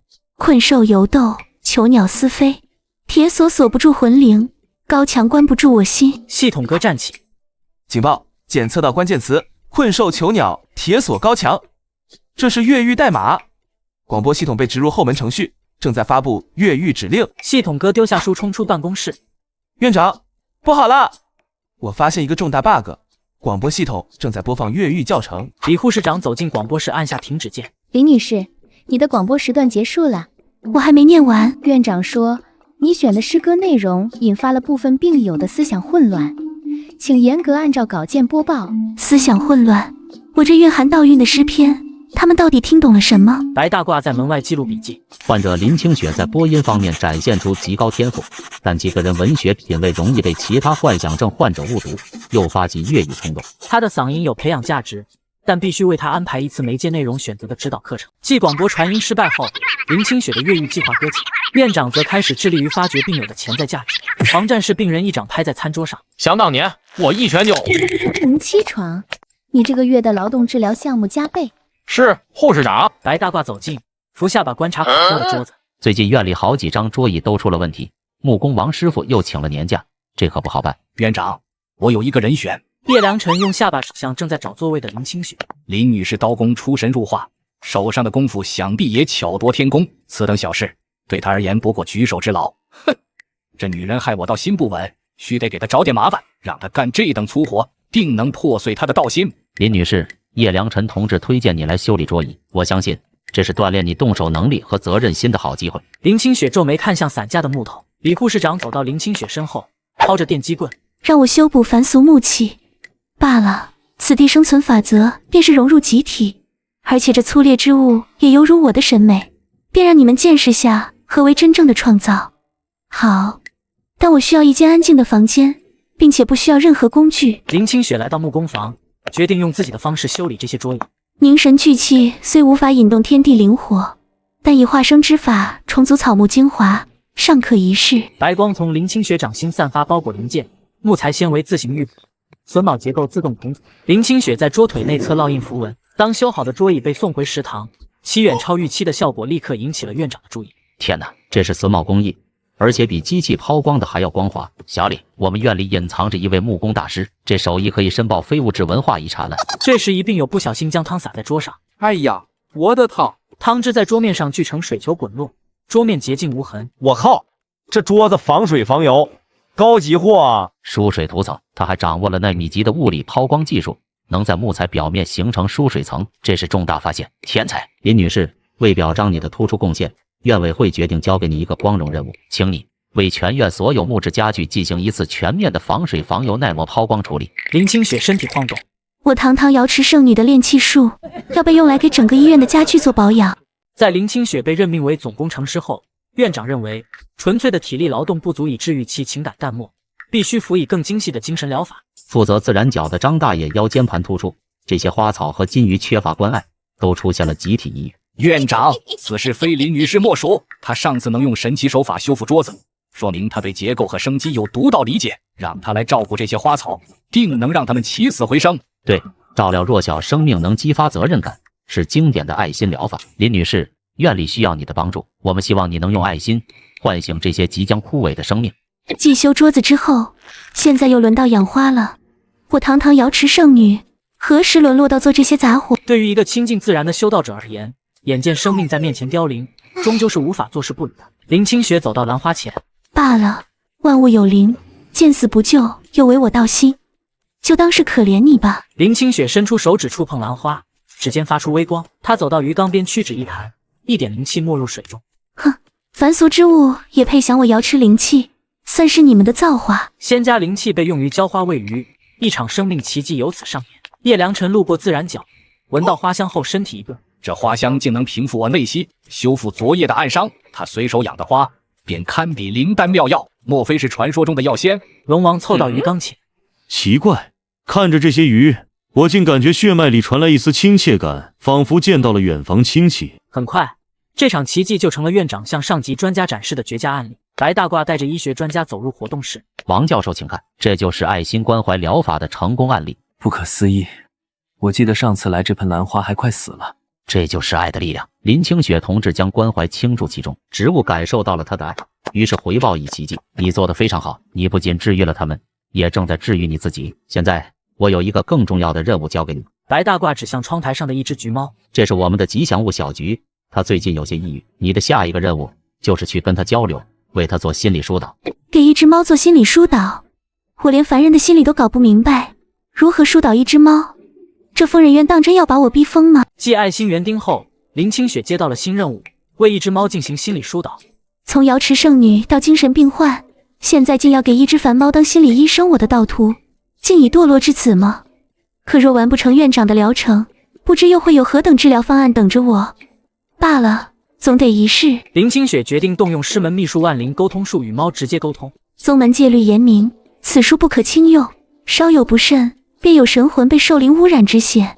但眼下顾不了许多了。林清雪伸出手指，点向橘猫额头，指尖触碰瞬间，一个苍老的意识在林清雪脑海中苏醒。听我号令，猫之魂灵，让我感知你的所思所想。谁呀？吵死了！用这点微末的神识就敢打扰本座清修？林清雪身体一震，猛然睁眼。橘猫睁开一只眼睛看向林清雪。瑶池的小女娃，万灵沟通术练得不到家，这点力道还不够给本座挠痒。林清雪终于明白，这只猫是在此地修行多年的存在。别折腾了，小女娃，看你满脑子越狱的样子，就想起1000年前的本座，挖地道、撕裂空间、夹死脱身，什么法子本座没试过，没用的，安心躺平吧。这里的伙食不错，还没人逼你去打仗，是养老的好地方。林清雪僵在原地。小林怎么样了？白大褂手持笔记本走来。怎么样？和我们的小菊心理疏导进行的还顺利吗？有没有什么发现？林清雪看向橘猫，又看向白大褂。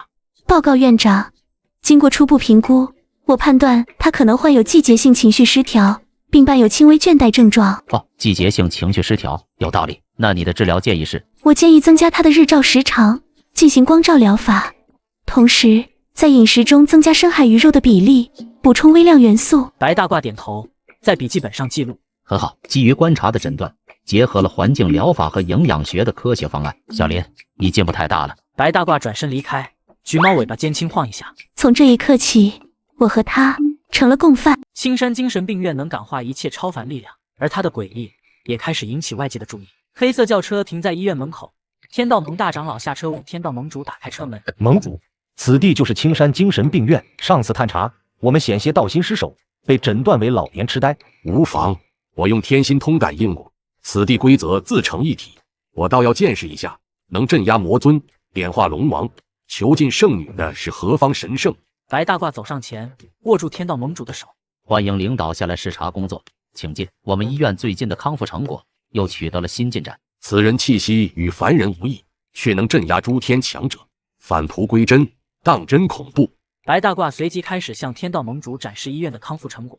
领导请看，那位是曾经的狂躁症患者叶良辰同志。叶良辰身穿病号服，正在教几位病人打太极剑。各位大爷注意，这一招叫万物归尘，讲究一个扫字诀，将一切烦恼都扫出体外。那不是魔道剑诀陆天13式的起手式吗？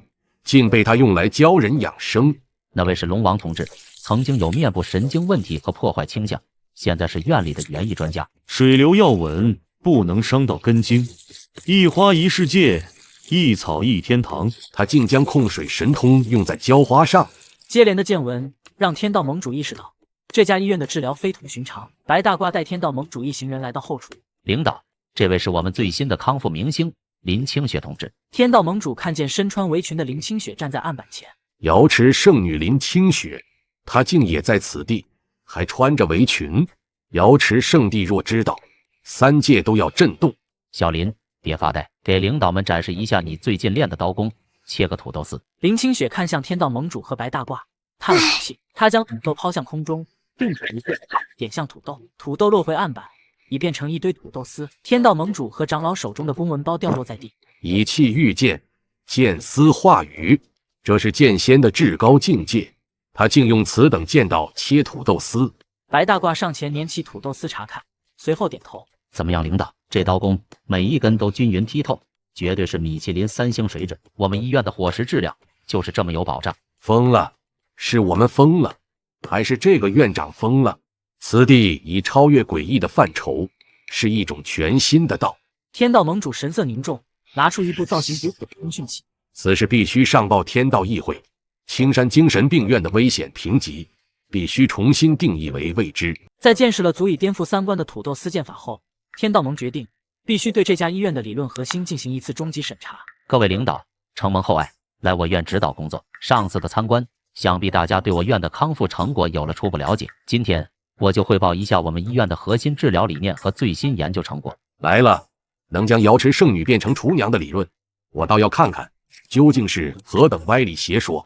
白大褂按下遥控器，群体性臆想症，他把修仙当成了一种精神病。在白大褂的认知体系里，任何超自然现象都不过是数据异常的病名，需要更科学、更精准的诊断。白大褂用激光笔指向投影。首先，我们来看一个典型病例：患者叶良辰入院时伴有严重的暴力倾向和夸大妄想，自称魔尊，并试图在医院上空进行危险的高空放电行为。经过分析，所谓的渡劫本质是患者通过未知手段，在局部区域制造剧烈电荷对流引发的大规模等离子体放电。他身上的魔气则是其内分泌严重失调，伴有长期消化不良产生的硫化物气体。等离子体、硫化物，它竟将天劫与魔气解构得如此面目全非。我们进一步研究发现，修仙妄想症患者普遍认为体内存在灵气或魔气，这其实是一种认知错位。所谓的灵气，是他们对自己体内生物电信号和新陈代谢过程的过度感知。胡说八道，一派胡言！我修行3000年，体内仙力雄浑，岂是区区生物电可比？面对这闻所未闻的理论，天道盟主终于按捺不住，决定动用神识，亲自探查这个凡人院长的底细。天道盟主闭目，随即身体剧震，流下冷汗。让老夫看看你这凡人的脑子里究竟藏着什么秘密？这是什么？好精纯的法则之力！E 等于 m 新的平方 ，F 等于 m 维，元素周期表啊！我的道，我的3000大道，正在被这些诡异的符文污染、覆盖、重构。我的神魂要送来。白大褂停下报告，倒水递给天道盟主。领导，您怎么了？脸色这么差，是不是听报告太投入，出现了应激性交感神经紊乱？来，喝口水，慢慢来。我们的理论体系是有些超前，第一次接触可能引起认知失调，这很正常。你先休息一下，身体要紧。天道盟主看着白大褂，眼神涣散。应激障碍、认知失调，难道我们真的都有病？天道盟主受科学大道理论冲击，神魂未稳，他试图从2号人物李护士长身上寻找破绽。不行，不能被他带偏。那个凡人的理论体系处处透着诡异，但一定是哪里有问题。白院长，我对贵院的护理管理工作很感兴趣，能将那么多重症患者管理得井井有条，想必你们的护士长定有过人之处。领导真是慧眼识珠，我们的护理团队，尤其是我院的李清月护士长，可是我们医院的定海神针。他的管理模式突出一个科学、严谨、高效。我这就让他来给您做个详细汇报。太好了，盟主对我们的管理模式感兴趣了，看来这次3甲医院评级稳了。很快，李护士长拿着文件夹走进会议室，将文件夹放上桌。各位领导好，我是护理部主任李清月。接下来由我向各位汇报本院第3季度的护理工作总结及第4季度的 KPI 规划。KPI？ 这又是什么诡异的符文？本次汇报的核心是以 PDCA 循环为核心，打造量化、高效、人性化的新型护理管理体系。PDCA 循环，这又是什么闻所未闻的阵法？李护士长翻页 PPT， 展示叶良辰的雷达图。以302床患者叶良辰为例，他入院时情绪稳定性和遵从医嘱性等多项评分都低于警戒线。我们对他实施了为期1个季度的公余疗法 PDCA 循环，通过计划、执行、检查、处理4个阶段，进行正向干预和量化考核。截至上季度末，叶患者的各项 KPI 指标均已达标，尤其在马桶清洁度和扫除到领悟方面，评分远超预期。他们竟将堂堂魔尊的改造过程做成了一张图表，这是何等的羞辱！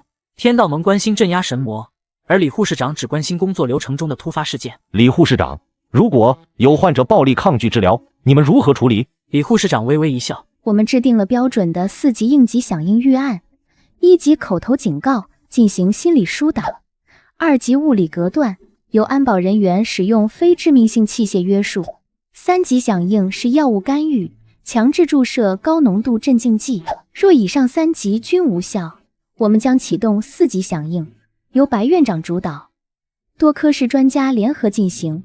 杨教授特殊电疗程进行根源性人格重塑。杨教授果然是那个杨教授。室外传来巨响，墙壁震动，伴有尖叫。老子是 S 级的力量系异能者，谁敢拦我？天道盟众人戒备。白大褂皱眉，又是新来的病人没做入院培训。抱歉，各位领导，一次流程中断。李护士长从口袋取出钢笔，手腕一抖掷出门口，接着传来重物倒地声，钢笔飞回，落入李护士长口袋。护理流程存在漏洞，导致外部干扰，需进行复盘，并加强对新入患者的风险评估。非针锋学，不，这是更高明的境界，以凡物为器，杀人于无形。这哪里是护士长，这分明是一位隐世的暗器宗师，还是掌管着整个宗门 KPI 的那种。在领教了院长的科学大道和护士长的暗器后，天道盟主决定深入病区，观察曾经的强者们被改造的情况。盟主请看，这里就是我们普通病友的生活区，我们致力于营造积极向上、互帮互助的康复氛围。积极向上这氛围，比我天道盟的战前动员还激昂。当众人进入病房，一场关于道的争论正在上演。叶良辰与龙王哥站床前对峙，身后跟着病友。叶良辰面前的被子叠成方块，周身散发魔气；龙王面前的被子状如云朵，周身水气环绕。我的被子方方正正，棱角分明，此乃大道至简。胡说！我的被子蓬松柔软，此为海纳百川。睁大你的龙眼看清楚，这才是纪律，是规矩，是能让道心稳固的方圆之道。你懂什么？这叫舒适，叫人性化，是能让灵魂安眠的温柔之道。他们竟将魔气和龙元用在叠被子上，还产生了大道之争。白大褂微笑，指向门口上方的小红旗。盟主您看，这就是引入流动红旗评选后的良性竞争，通过评选内务标兵，极大的激发了病友们的集体荣誉感。流动红旗，这是何种法宝，竟有如此力量？那如果他们分不出胜负呢？没关系，最终解释全归护士长，通常是谁不听话，谁就输了。随后，白大褂带天道盟主一行人来到手工室，这里的景象更加挑战他的认知。林清雪指尖运起剑气，在核桃上雕刻，木屑纷飞，一艘楼船成型。心剑之境，以无形剑意驾驭有形之物，他竟用此等神通雕核桃。房间另一头，魔道大长老控制黑色火焰，烧制一个陶瓷杯。焚天老魔，他的九幽魔火曾烧毁半个昆仑，现在竟在做陶艺。白大褂拿起刚烧好的杯子，展示给天道盟主。盟主请看，这位患者入院时有纵火倾向，现在通过陶艺疗法，已经学会控制自己的火气了。你看这杯子烧得多好！控制火气是这个意思吗？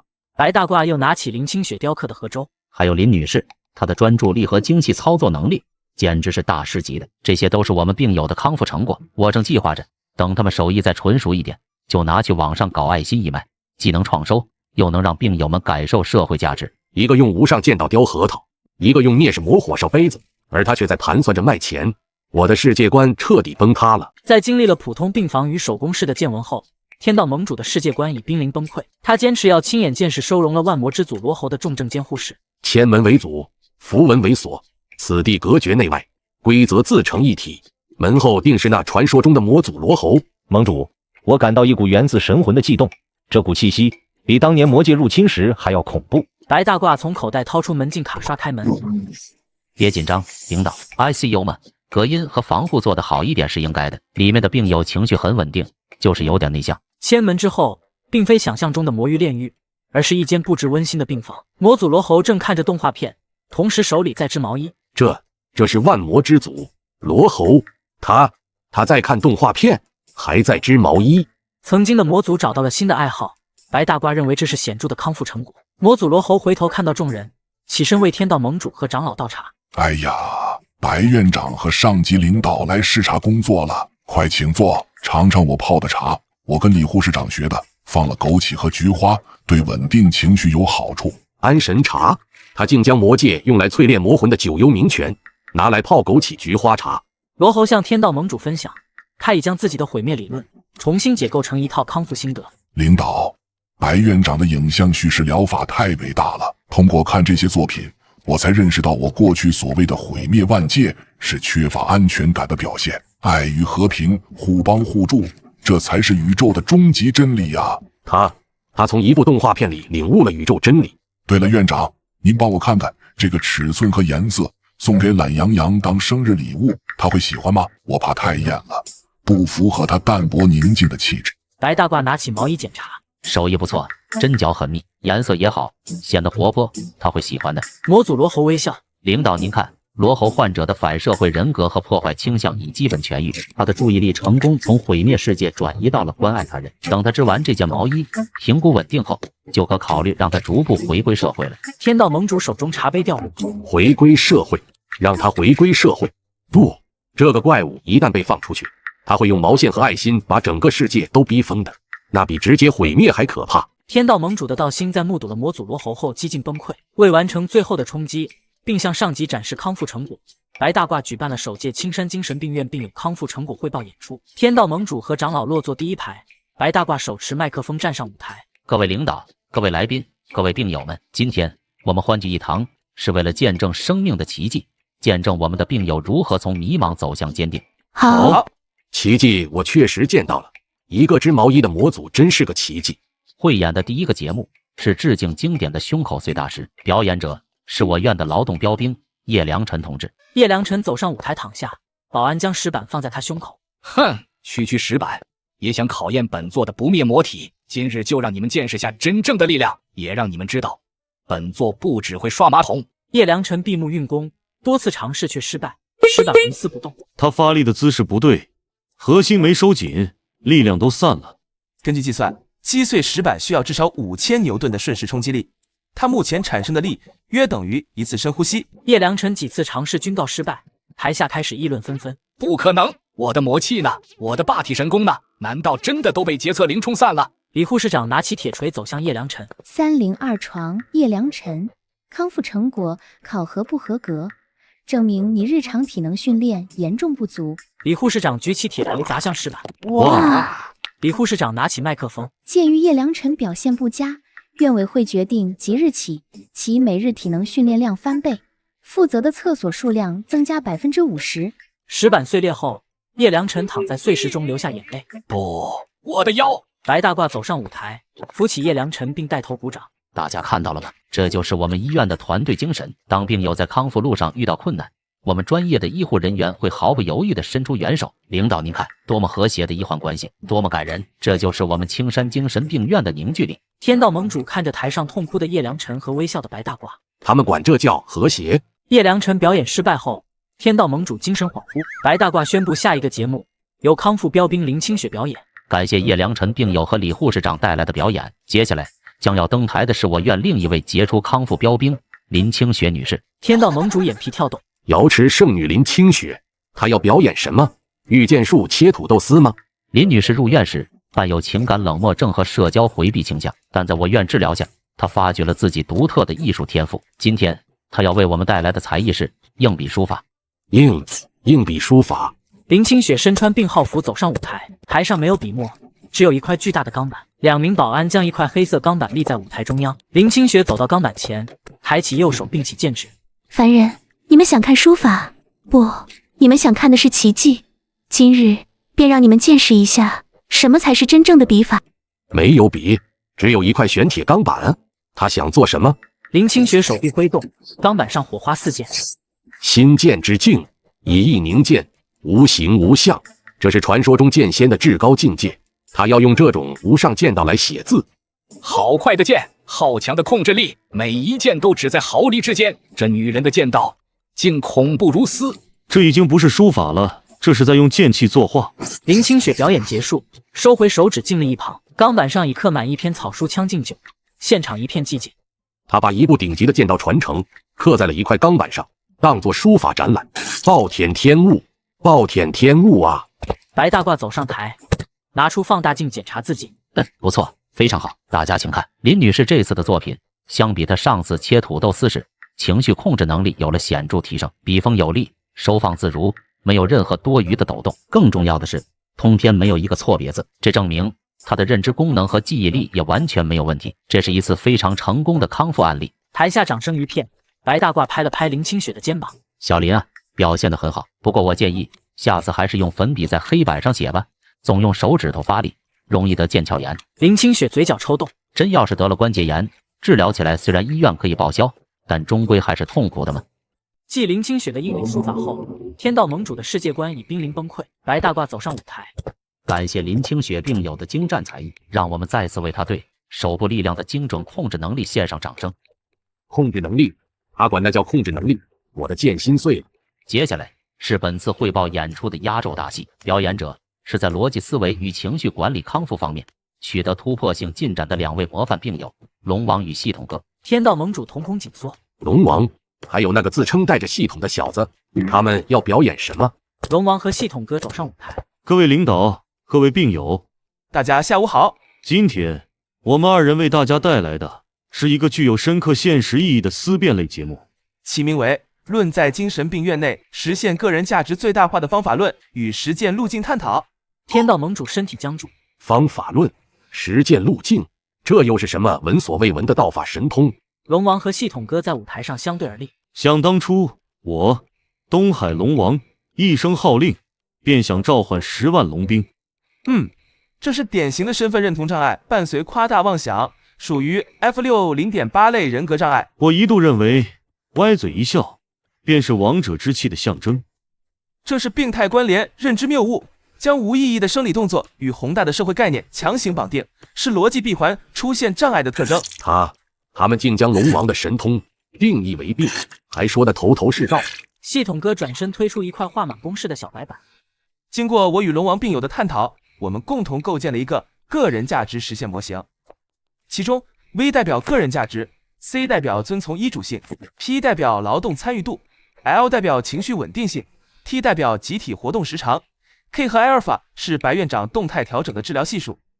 经过拉格朗日中值定理和傅里叶变换，可得出结论：个人价值的实现与积极配合治疗的程度呈绝对正相关。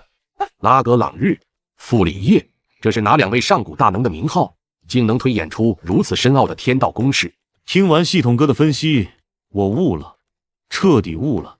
我过去追求的是虚无缥缈的龙王霸气，而现在我的目标清晰而明确。我的下一个人生目标就是成为我们302病区的微笑之星。龙王和系统哥转身面向观众，露出标准微笑。天道盟主捂住胸口，身体晃动。一个曾经的东海之主，如今的目标是当微笑之星。我的道心。汇报演出在掌声中落下帷幕。白大褂走上舞台，将锦旗颁发给2人。非常好，你们的表演深刻诠释了科学与人文的结合，你们的康复成果也是对我们全院医护人员辛勤付出的最好回报。龙王和系统哥接过锦旗微笑。我的道心彻底崩了。汇报演出结束后，天道盟主对医院的认知确认，道心动摇。个人价值实现模型微笑之星，我的道心已经彻底混乱了。天道盟主从怀中摸出一个木盒。不，我不能就这么认输，我必须看看，当真正的毁灭之力出现时，你这医院要如何应对。天道盟主以检验安保能力为由，将白大褂请到中心广场，准备进行最终测试。白院长，演出的确精彩，但我认为一所顶级医疗机构不仅要有康复成果，更要有应对突发事件的硬实力。领导说的是，我们在这方面也是有专业预案的。天道盟主捏碎木盒，一头3头魔狼苦笑地出现在广场中央。是锁妖塔的3头灭世魔狼，盟主竟把它放出来了，此举太过冲动，若是失控，后果不堪设想。来吧，白院长，让我看看，面对这种毁灭与疯狂，你的科学要如何解释？白大褂拿出望远镜观察魔狼，随即放下并拿起对讲机。毛色暗淡，眼神涣散，嘴角有非正常分泌物，伴有攻击倾向或无意识暴躁。各单位注意，在中心广场发现一只大型野生保护动物，初步判断疑似患有急性狂犬病，并伴有罕见的多头畸形症状，立刻启动1级野生动物紧急救助预案。狂犬病，他管这叫狂犬病。随着院长一声令下，医院的紧急救助预案迅速启动。医院楼顶升起一个发射装置，号筒是一根针筒。李护士长带领保安推着担架床和医疗器械。系统哥抱着笔记本电脑跑来建立行为模型。都动作快点 ！A 组准备高压电击器 ，B 组准备束缚网。是，护士长。报告院长，目标情绪极不稳定，行为轨迹混乱，建议先进行远程镇静。不对，这和我想的不一样。他们为什么看起来很兴奋？白大褂拿起喇叭对魔狼喊话：“喂，那边的大狗狗，不要害怕，我们是青山精神病院野生动物保护协会的，是来救你的。你看你病得多严重，打个针睡一觉就好了。”听到打针，魔狼张口向天咆哮：“疯了！这群人真的疯了！他们要给一头上古灭世魔兽打狂犬疫苗吗？”面对天道盟主释放的3头魔狼，医院的紧急救助预案全面启动。巨型针筒爆发生，3头魔狼晃身躲开了，好快的身法！远程镇静失败 ，A 组准备近身约束 ，B 组准备高压电击。院长莫慌，此等凶兽，待我用安神香净化他的戾气。叶良辰从口袋掏出捷克快点，扔向3头魔狼。那是什么法宝？好刺鼻的气味。3头魔狼吸入烟雾后咳嗽，双眼发咆哮。错误的处置，刺激性气体导致目标呼吸道应激，狂躁症状加剧。叶良辰，你的治疗方案有待商榷。不可能，我的测试精粹竟然失效了。体温过高，是狂犬病症状，需要物理降温。林清雪并指为剑，寒气自脚下蔓延，广场地面结冰。是玄冰诀，他想用寒冰控制魔狼。魔狼在冰面上高速奔跑，意外滑行，他脚下打滑失去平衡，身体旋转滑向天道盟主众人。啊，过来了，快躲开！现场出现意外湿滑，各单位注意防滑。林清雪的治疗方案易引发病人摔倒等并发症。莫慌，关键时刻需要用爱感化他。龙王挡在天道盟主身前，对划来的3头魔狼微笑。这位狼先生，你看这个世界不要再被狂躁左右了，让我们3头魔狼旋转中张开巨口，咬向龙王。不好，我的王霸之气对犬科免疫。千钧一发之际，一个白色身影闪过。好快的速度！他要做什么？白大褂手持注射器，扎进3头魔狼口腔扁桃体。魔狼身体僵住，眼神涣散，随即倒地昏睡。战斗在1秒钟内结束了。告诉过你们，对付急性病症要直击病灶，扁桃体是免疫器官，直接给药，见效快。报告院长，目标生命体征平稳，已进入深度麻醉状态。威胁解除，动作快。A 组采血 ，B 组胃镜 ，C 组心电监护，必须采集到完整的临床数据。是，护士长，仪器都准备好了。保安们将各种医疗设备连接到睡着的魔狼身上。研究价值、临床数据，他们真的只是想给一头上古魔狼做个全身检查。天道盟主眼前一飞，彻底失去了意识。经历了魔狼事件，天道盟主建立的修仙世界观已彻底崩塌。李护士长 ，B 超结果出来了。目标3颗心脏的收缩频率、心房心室的搏动节律完全同步。护士长，脑电波监测仪也接好了，3个大脑的阿尔法波、贝塔波都处于深度睡眠的正常区间。知道啦。A 组继续监测心率 ，B 组采集血液样本。这种罕见的多头畸形生物是研究基因变异表达的绝佳样本。基因变异表达，他们竟然在讨论一头上古灭世魔兽的基因。道心已经碎裂。他却以为我们只是低血糖，此等认知差异犹如天堑。白大褂走到天道盟主面前，递上一杯温水。领导，看你们脸色不好，是低血糖症状，先补充点葡萄糖。天道盟主颤抖着接过水杯，他还在关心我的血糖。片刻后，天道盟主挣扎着站起身来。白院长，我代表天道盟宣布。众人目光汇集于天道盟主。经评定，青山精神病院授予万界文明单位标兵最高荣誉称号。感谢领导认可，我们只是做了分内之事。你们做的全是我们不敢想的事。随着天道盟主话音入耳，天空风云突变，天空中降下一道金色光柱，笼罩广场中央。天道嘉奖，此等行径不降天罚已是荒谬，竟还有奖励。想我当年登基，九龙拉碾，金光也未及此万一。光柱中，一只巨型针筒缓缓降下，悬浮在白大褂面前。奖励已发放镇定剂 Pro Max 版。白大褂伸手触摸巨型针筒，太好了，大容量高渗透性注射设备，有了它，以后再遇到大型突发性群体病例，我们的治疗效率能提升至少3个百分点。完了，这东西要是扎我一下，我怕是连马桶有几种刷法都得忘了。我的剑心部，我的手术刀在颤抖，这是对上位器具的本能恐惧。我的嘴角为何不受控制的抽搐？警告：数据模型崩溃。该物体违反了智能守恒、热力学第2定律以及因果律。正当众人情绪各异时，一场更大的危机已悄然降临。天空裂开一道黑色裂缝，虚空裂缝。如此规模的裂缝，难道是？裂缝中涌出大量虚空战舰与怪物黑影，遮蔽天空。虚空大军，这气息比魔族罗喉还要恐怖。完了，一切都完了。白大褂举起镇定剂 ，Pro Max 版对准天空。全院注意，全院注意。根据初步观察，院内出现由未知宇宙射线引发的大规模群体性幻视幻听。众人愣住，看向白大褂。所有人员保持镇定，立刻回到各自岗位，准备启动全院一级预案，进行一场前所未有的大型精神疏导治疗。末日景象引发了大规模恐慌，但在白大褂的认知里，任何未知现象都只源于知识储备不足。白大褂手持对讲机，全院注意，这是由未知宇宙射线引发的大规模群体性视听幻想综合症，并伴有严重光污染和噪音污染。所有人不要惊慌，这是病，得治。群体性异障，他管这个叫群体性异障。我能感觉到里面每一头怪物体内足以撕裂元婴的虚空之力。我的神识告诉我，那是真实的。可院长的语气为何比我的剑心还要坚定？立刻启动1级光污染防治与群体心理危机干预案，所有科室拉上窗帘，避免视觉刺激加重病情。医院大楼所有窗帘被拉上，在白大褂的指挥下，世界危机被转化为一次院内公共卫生事件。李护士长为排队的病友分发汤药。不要急，一个一个来。护士长，我先来，我患事最严重。喝了汤，睡一觉，外面的烟花就放完了。虽然离谱，但护士长说的好有道理，我竟然有点信了。这甘草混合镇静药的味道，是我刚入院时喝的加强版。完了，院长真觉得我们病得不轻。天道盟主接过汤一饮而尽。毁灭吧，赶紧的，累了。物理层面的入侵并未因主观忽视而停止。第一位不速之客已然到齐，医院大门玻璃碎裂，是根裂成众病友尖叫奔逃，林清雪将几人护在身后。虚空猎犬是虚空军团的先锋，他真的进来了。这不是幻觉，他的气息是真实的。幻听之后，还出现了砸门的幻术现象。白大褂手提医疗箱走向虚空猎犬，毛色枯槁，牙龈发黑，有攻击倾向，是流浪狗吗？虚空猎犬扑向白大褂，小心，它的爪子能撕裂法宝。白大褂从医疗箱中拿出烤肠，别怕，饿了而已。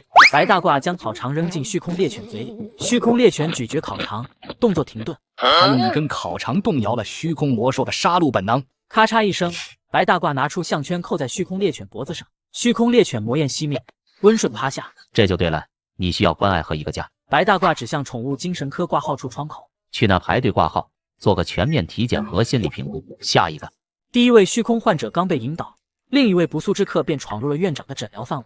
下一个，虚空狂战者撞开医院大门走入。虚空狂战者纯粹为破坏而生，完了，他的力量足以穿山。好强的压迫感，他体内全是狂暴的毁灭之力。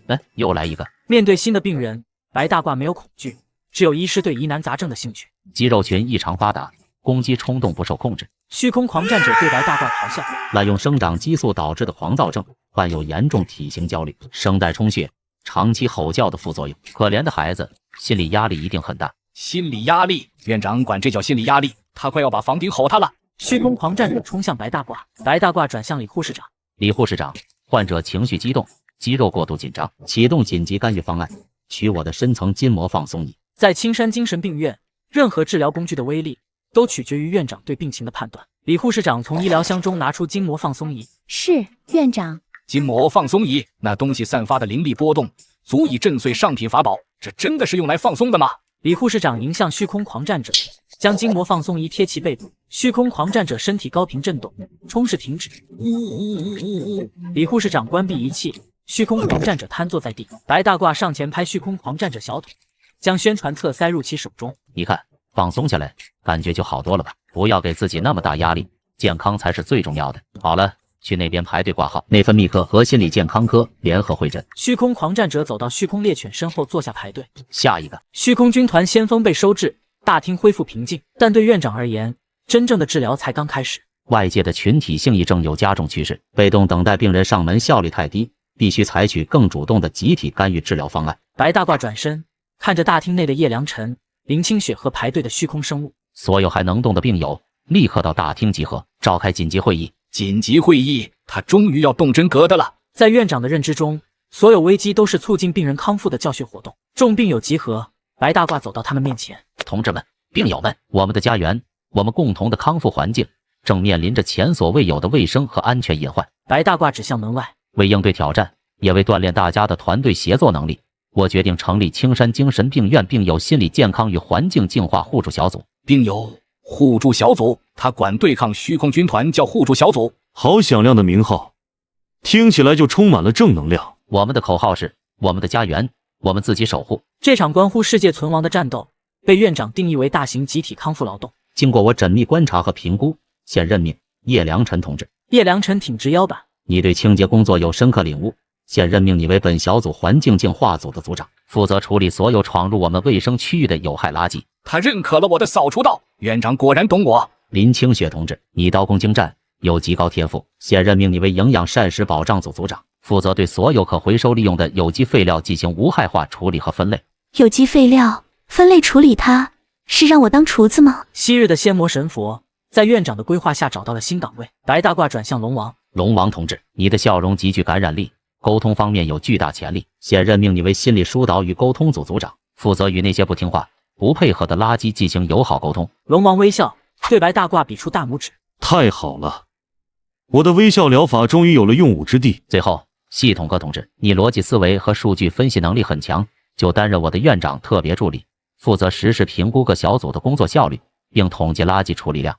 评估工作效率，统计处理量很好，这很科学。叶良辰扛起拖把，林清雪掏出削皮刀，龙王拿起大喇叭。很好，大家热情高涨。我宣布，并有心理健康与环境净化互助活动现在开始。白大褂振臂一挥，指向医院大门。各小组立刻到自己的工作岗位上去。并有互助小组成立后，接到了首个任务，处理一批高污染度的有害垃圾。医院后花园草坪内，大量虚空蠕虫钻出，地面布满溶液。根据环境监测，空气中检测到高浓度硫化物和氨气，污染指数超标。首批污染物出现，粘性强，数量多，嗅觉污染严重，对净化组是个考验。此时，环境净化组组长叶良辰正带领手持清洁工具的魔道长老们走来。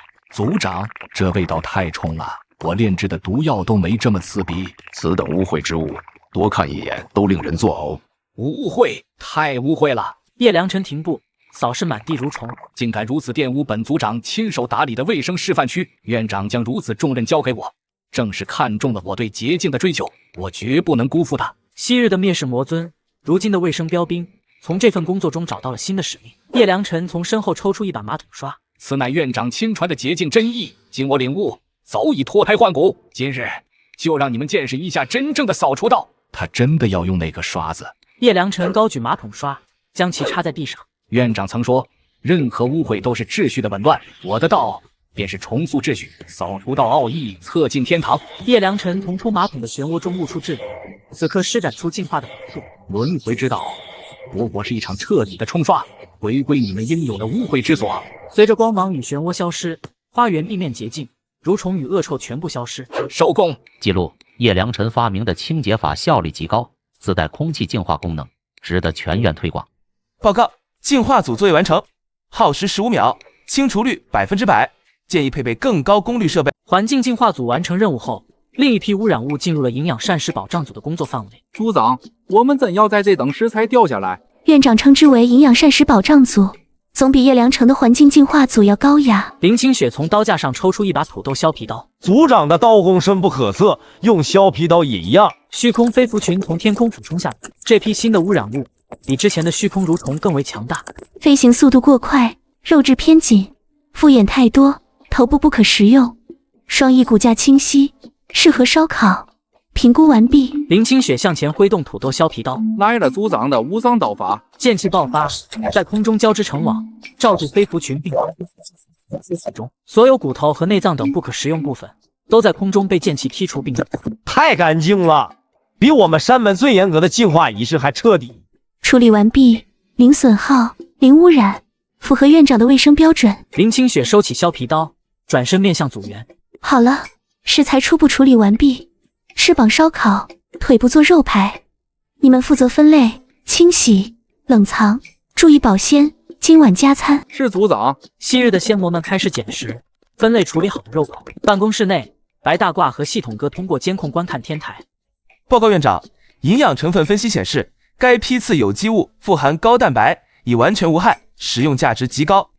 这刀工真是出神入化。白大褂点头，在林清雪的病历档案上写字。林清雪同志自主研发空中自动化屠宰分割技术，极大提高了食材处理效率和安全性。其刀工精湛，在精细化操作领域展现出巨大潜力。建议整理相关技术资料，向国家食品加工行业申请专利，为医院创收。净化组与膳食组完成工作后，一个更棘手的污染物——虚空巨龟出现了，地面随之震动。好强的防御，上品法宝都轰不开这龟壳。可恶！这扫除道竟无法冲刷掉这污垢。林清雪挥动削皮刀，剑气击中龟壳，发出脆响。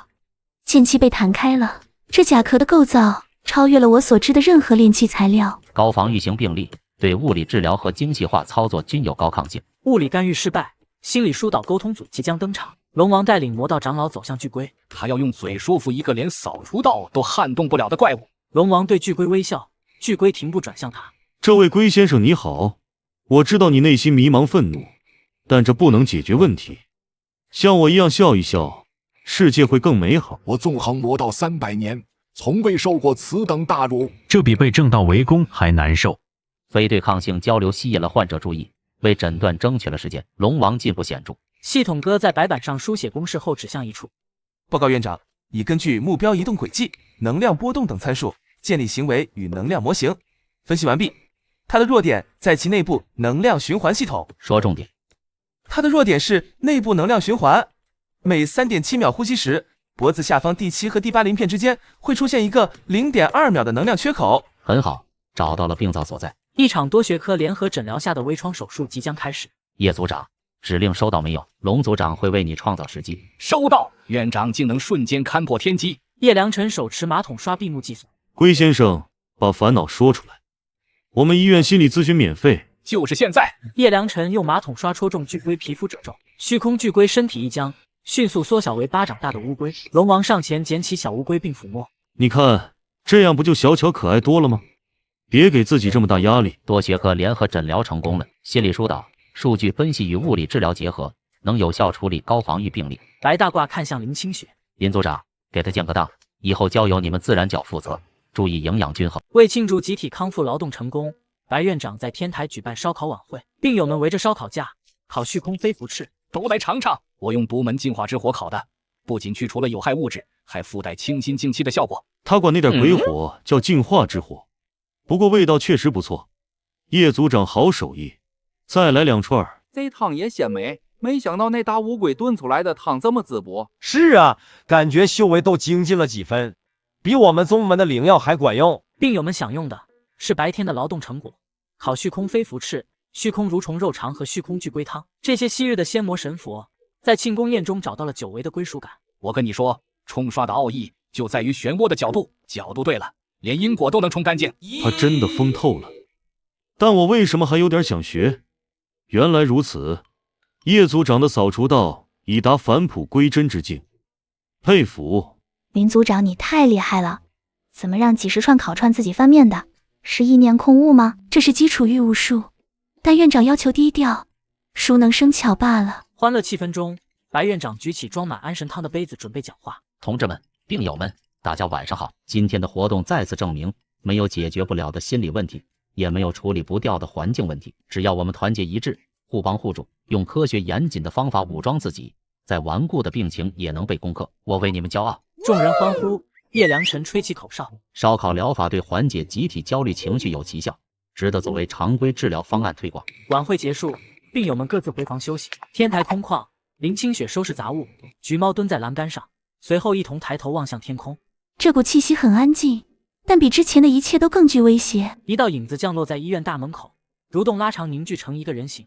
青山精神病院，就是这里了。当所有人都沉浸在虚假的和平中时，一个免疫所有疗法的病人悄然降临。虚空先锋官身穿漆黑铠甲站于大门口，栏杆上橘猫睁眼，全身毛发竖立。病房楼上，叶良辰推光看到虚空先锋官。这是什么东西？没有能量波动，却比之前所有怪物都危险，绝不能让它污染这里。叶良辰手持马桶刷站在虚空先锋官面前，将马桶刷插入地面。不管你是什么东西，既然踏入了我的管辖范围，就要接受扫除道的洗礼。扫除道奥义，测进天堂。水流法阵展开，白光涌向虚空先锋官，在轮回的漩涡中被彻底冲刷吧。虚空先锋官站立不动。怎么可能？我的扫除道竟然对他完全无效。龙王带领魔道二长老与五长老上前，对虚空先锋官微笑。朋友，你内心一定很孤独吧？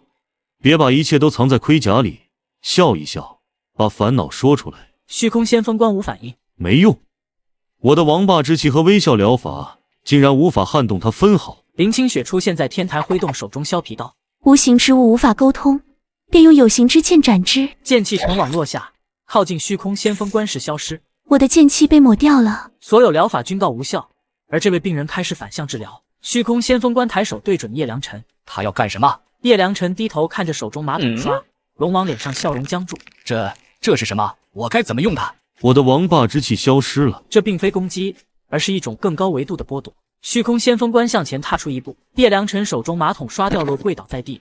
龙王笑容消失，林清雪削皮刀坠落。我的力量，我的道全都没了。虚空先锋官走过倒地的众病友，举手向医院大楼凝聚能量。众病友闭上眼睛。检测到高抗性病例，常规疗法已失效。医院楼顶平台裂开。现根据特别医疗预案启动最终治疗方案，方案代号 Promax。水晶针筒镇定剂 Promax 版升起，针筒内有彩虹色液体，遥遥对准地面的虚空先锋。水晶针筒悬浮夜空，针尖锁定虚空先锋关。叶良辰、龙王与林清雪瘫倒在地，仰头观望。这就是院长的最终治疗方案吗？好大的针筒！我的天，被这玩意儿扎一下，怕不是要直接笑到飞升？这股气息，它不是单纯的能量，而是纯粹的规则集合体。完了，老夫的魔心彻底被压制，如凡人一般无力。检测到极重度、高抗性、存在性虚无主义病例，常规疗法均已失效。根据特级医疗应急预案，启动最终治疗方案 ProMax。ProMax 系统能量抽取完毕，人格重塑模板纯真少年已加载，随时可以开始治疗。治疗开始，水晶针筒射出彩虹光束，命中虚空先锋关。最终治疗方案 ProMax 并非毁灭性武器，而是通过重写存在定理，从根源上矫正目标的工具。虚空先锋关被光束笼罩，铠甲产生波动。警告检测到未知因果律武器，正在尝试抹除，抹除失败。报告院长，目标正在抵抗，他的虚无规则正在试图湮灭我们的重塑概念。预料之中，常规的能量对抗无法撼动虚无本身。能量输出已提升至120%，规则冲突加剧，对方正在解构成。切换至 B 计划，注入纯真人格魔音，从逻辑底层瓦解其抵抗意志。指令收到，开始注入魔音，注入成功，目标抵抗开始减弱。加大剂量，任何疾病在科学面前都只是一个需要被攻克的课题。随着先锋关的力量被瓦解，病友们被禁用的超凡力量正在迅速回归。我的感觉回来了，我的扫除道又一次与我心意相通。呵呵，我又可以笑了，这种发自内心的喜悦，感觉真好。被压制的剑心正在恢复，很好，老夫的万魂幡又有感应了。灵力回来了，丹田重新充盈。报告院长，目标虚无属性已被完全格式化，人格矩阵复写进度99%、100%。纯真少年人格模板注入成功。很好，治疗初步完成。李护士长准备接收新病人，安排一级护理和全方位心理评估。收到，院长。特护小组已就位，随时准备接收。光芒散去，一个全新的病例出现，虚空先锋官变为身穿病号服的少年。少年低头看双手，随后环顾四周倒地的叶良辰等人。我这是在哪里？我做了什么？对不起，我不想这样的。他还保留着部分记忆。不，这是人格复写完成前残存的自我意识在道歉。少年表情变得空洞，转向医院大楼微笑。喂，他这个笑，怎么比刚才还让人发毛？两名护士上前，少年的身体开始变得透明，他的存在正在消散，不对，是被更高位的存在抹除了。快逃！大地的目光已经锁定了这里。少年化作光点消散。大地，新的病人，还是说是嫡系狱警？不管是什么，这感觉糟透了。他最后那句话蕴含着一丝不属于他的力量。那股力量正在降临，天空中的黑色裂缝停止扩张，周围瞬间安静。裂缝深处，一只星系构成的巨眼睁开，一种超越时间与空间的恐怖意志降临了。角落里的橘猫站起，全身毛发竖立。不好，是本源级的注释，这个疯子院长终于完脱了。巨眼瞳孔聚焦于青山精神病院，最终锁定院长所在的位置。这股意志让时空都凝固了。虚空大地的意志降临，青山精神病院内的空间凝固。所有超凡力量被瞬间剥离，众病友身上的异光消散，接连倒在草坪上。动不了我的龙源，我的微笑都凝固了。这就是神的力量吗？连反抗的念头都无法升起。逻辑回路中断，计算能力归零，魔心死寂，万魂幡也失去了感应。完了！在这股精神威压下，所有人的意识陷入停滞，仅余下最基本的执念。叶良辰表情扭曲，从喉咙里挤出嘶吼：“不行！”倒地的众人转头看向叶良辰。叶良辰，他还能动？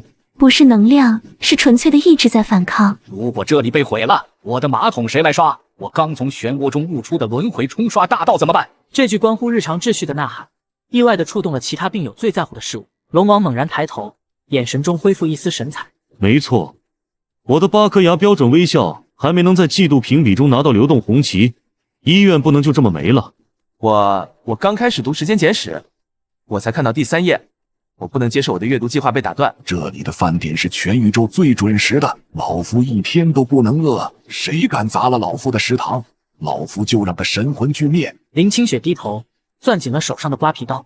我的厨艺我的非物质文化遗产，我还没代表医院去参加社区厨神大赛。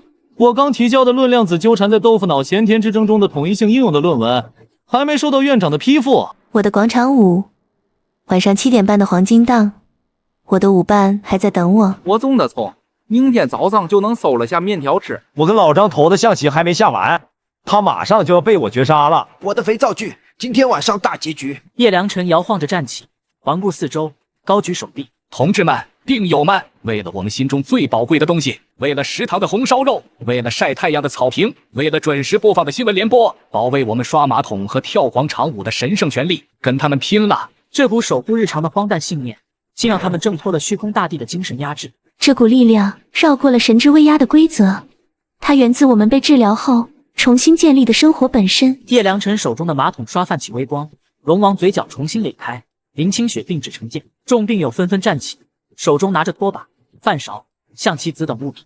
哈哈，为了微笑的荣誉，为了准点的晚饭，为了知识的延续，众人面向天空中的巨眼，各自摆出攻击架势。为了马桶的荣耀，杀！面对虚空大帝的怒火，青山精神病院的病友们发动了最团结也最荒诞的协同作战。污秽太多，超出普通清洁范畴，是时候感受深度净化了。扫除到最终奥义，全院一体循环净化系统。叶良辰顿地启动阵，水流漩涡冲刷溶解灌。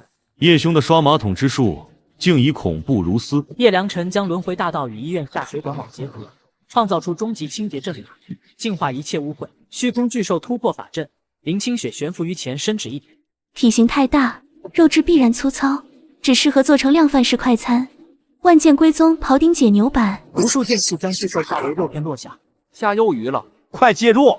是林组长发的福利。虚空巨魔冲向大门，龙王带领魔道长老上前迎击。朋友们，不要暴躁。龙王微笑后，巨魔动作迟滞，魔道长老将其塑造成雕像。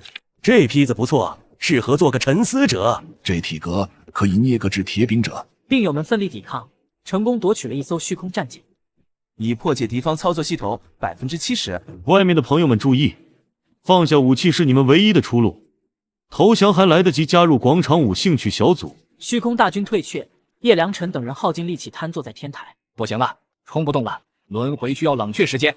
我的嘴角笑到抽筋了。消耗过度，连拿筷子的力气都没了。众人抬头望向天空，巨大的眼睛依旧悬浮。病友们都明白，刚才的胜利只是开始，真正的恐惧还未降临。在病友们短暂的胜利狂欢后，真正的恐惧以无法抵抗的姿态降临。虽然累，但这种守护家园的感觉不赖。只要食堂还在，流动红旗就还有希望。12个白袍身影从天空裂缝降落，落地无声。警告：检测到未知高维存在，无法分析，危险等级超出计算上限。他们身上没有能量波动，他们本身就是规则。管它是什么，来一个，我净化一个，扫除到最终奥义。叶良辰手中的马桶刷没有发光，怎么回事？我的道感应不到了。神之卫队，虚空大帝意志的执行者，负责抹除一切不符合虚无逻辑的存在。一名神之卫队成员抬手对准叶良辰。可恶，为什么身体动不了？叶良辰的马桶刷从顶端化为飞灰。我的道，错误概念，予以修正。神之卫队成员看向龙王，龙王笑容凝固。微笑的规则从我的认知里消失了。林清雪并指无光，腰间厨具开裂。我的剑心，我的厨艺，都在被否定。完了，我的逻辑回路正在崩溃。1+1不再等于2。这不是战斗，是一场单方面的格式化。病友们的力量源泉正在被一一抹除。众病友瘫倒在地，身上异光消散。神之卫队走向医院，李护士长上前阻拦。前方禁止通行。李护士长身后浮现发光玄女法相，作为医院最后的防线，9天玄女的力量不再掩饰。神之卫队停下脚步，检测到高强度规则冲突，启动抹除程序。12名神之卫队成员同时抬手对准李护士长。然而，在绝对的虚无面前，神明也只是需要被修正的存在。玄女法相暗淡破碎，李护士长随之倒地。不行，他们的存在高于这个世界的规则。神之卫队越过李护士长，呈圆形包围白大褂。病人出现了严重的集体攻击性，看来常规的口头劝导和药物治疗已经没用了。面对虚无，所有道语法尽数失效，病友们的力量被剥夺，只剩下纯粹的恐惧。神之卫队包围白大褂。完了，我的道被抹除了，我现在只是个会扫地的普通人。我的龙威，我的微笑，什么都感觉不到了。我只是个面部肌肉正常的普通人。剑心、厨艺全都没了，我连菜刀都握不稳了。白大褂看向倒地的众人和神之卫队，奇怪，病人出现集体应激障碍，伴随器物损毁，但这次的攻击来源无法被常规理论解释。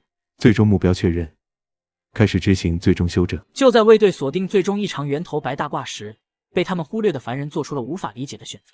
叶良辰挣扎爬起，捡起拖把挡在白大褂面前，摆出起手式。我忘了我是谁，也忘了我的道，但我记得院长说过，地面要保持干净。你们把这里弄脏了。龙王与林清雪相继站起，护在叶良辰身边。我笑不出来了，但是院长教过我，一个微笑能带来希望。我不是瑶池圣女了，我只记得院长夸过我的刀工，要保护食堂财产。众病友接连站起，在白大褂面前组成人墙。逻辑模块已损毁，但守护家的指令优先级最高。他们忘记了自己，却都记得是白大褂给了他们安稳的日常。神之卫队一人上前，手指触碰叶良辰。这一次的打扫有点不一样。叶良辰身体化作白光，神之卫队停滞。原来这就是最终的净化，把自己也扫除干净。龙王与林清雪相继迎向神之卫队。这个笑容应该能拿到流动红旗了吧？这道光是我最完美的作品。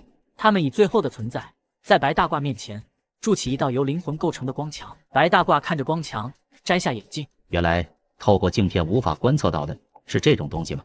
由众病友灵魂力量汇聚成的光壁，在神之卫队持续的修正概念下，表面布满了蛛网般的裂纹，即将彻底破碎。这是他们身为病人，为守护自己的医生献上的最后光芒。白大褂摘下眼镜的瞬间，整个世界的信息洪流在他视野中被迅速解析并重构成一张无限展开，记录着宇宙万物所有信息的病历单。原来如此，这份关于整个宇宙的病历单记录的有些杂乱，是时候需要一位主治医师来整理一下了。白大褂目光扫过由病友灵魂铸成的光壁，检索当前患者叶良辰、龙王、林清雪及其他住院病友。诊断结果：急性英雄行为应激综合症，其症状引发了患者存在性根基的剧烈不稳定，随时有消散风险。病情评估：综合评级为危重，必须进行即刻干预治疗。白大褂目光越过光壁，看向静止的神之卫队。检索外部入侵数据：神之卫队共计12个单位。诊断分析：判定为主要病灶虚空大地的并发症产物，症状为遵循绝对理性，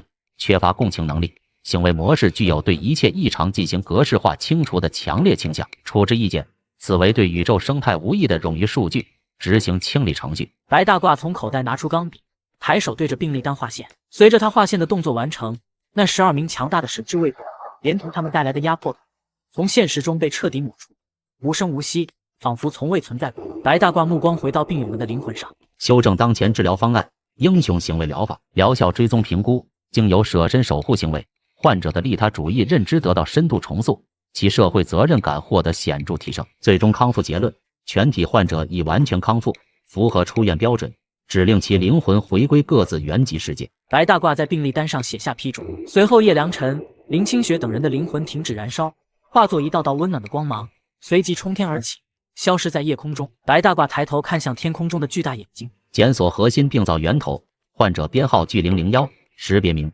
虚空大地。诊断报告：宇宙级存在性焦虑综合征，伴有继发性夸大妄想与破坏癖。追溯其病因：该患者因长期无法确认自身存在的唯一性意义，故通过毁灭其他存在的方式来被动获取外界反馈，以确认自身存在。评估治疗风险：目标体量过于庞大，且存在高度规则传染性，任何直接抹除的手段都可能造成宇宙规则的连锁性崩溃。制定最终治疗方案：降为封存疗法。方案细则：将其存在形式由宇宙现象级降为至2维平面概念级，并进行永久性隔离观察，杜绝其传染性。白大褂写完处置意见，随即收起笔。天空中的巨岩与整个虚空裂缝被一股无法抗拒的力量压缩、折叠、扭曲，最终变成一张画着一只眼睛的 A4 纸，从空中飘然落下。治疗结束，宇宙危机解除，世界恢复和平。白大褂戴上眼镜，接住落下的 A4 纸，并折成纸飞机，向夜空扔出。一份特殊的病历需要妥善归档。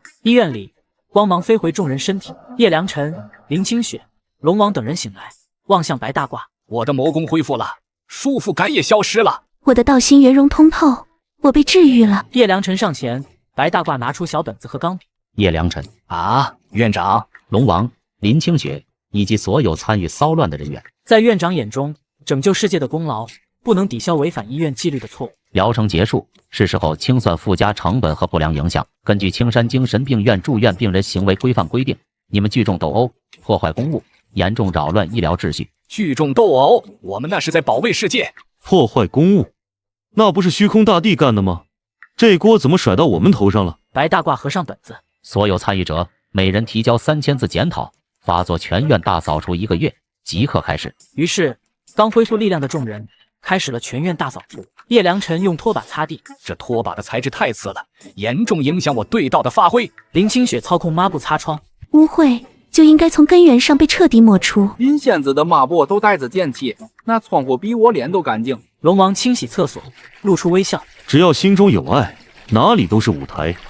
微笑服务，从我做起。大厅里，叶良辰和林清雪同时抓住最后一块抹布的两端。我先看到的，这一块归我负责。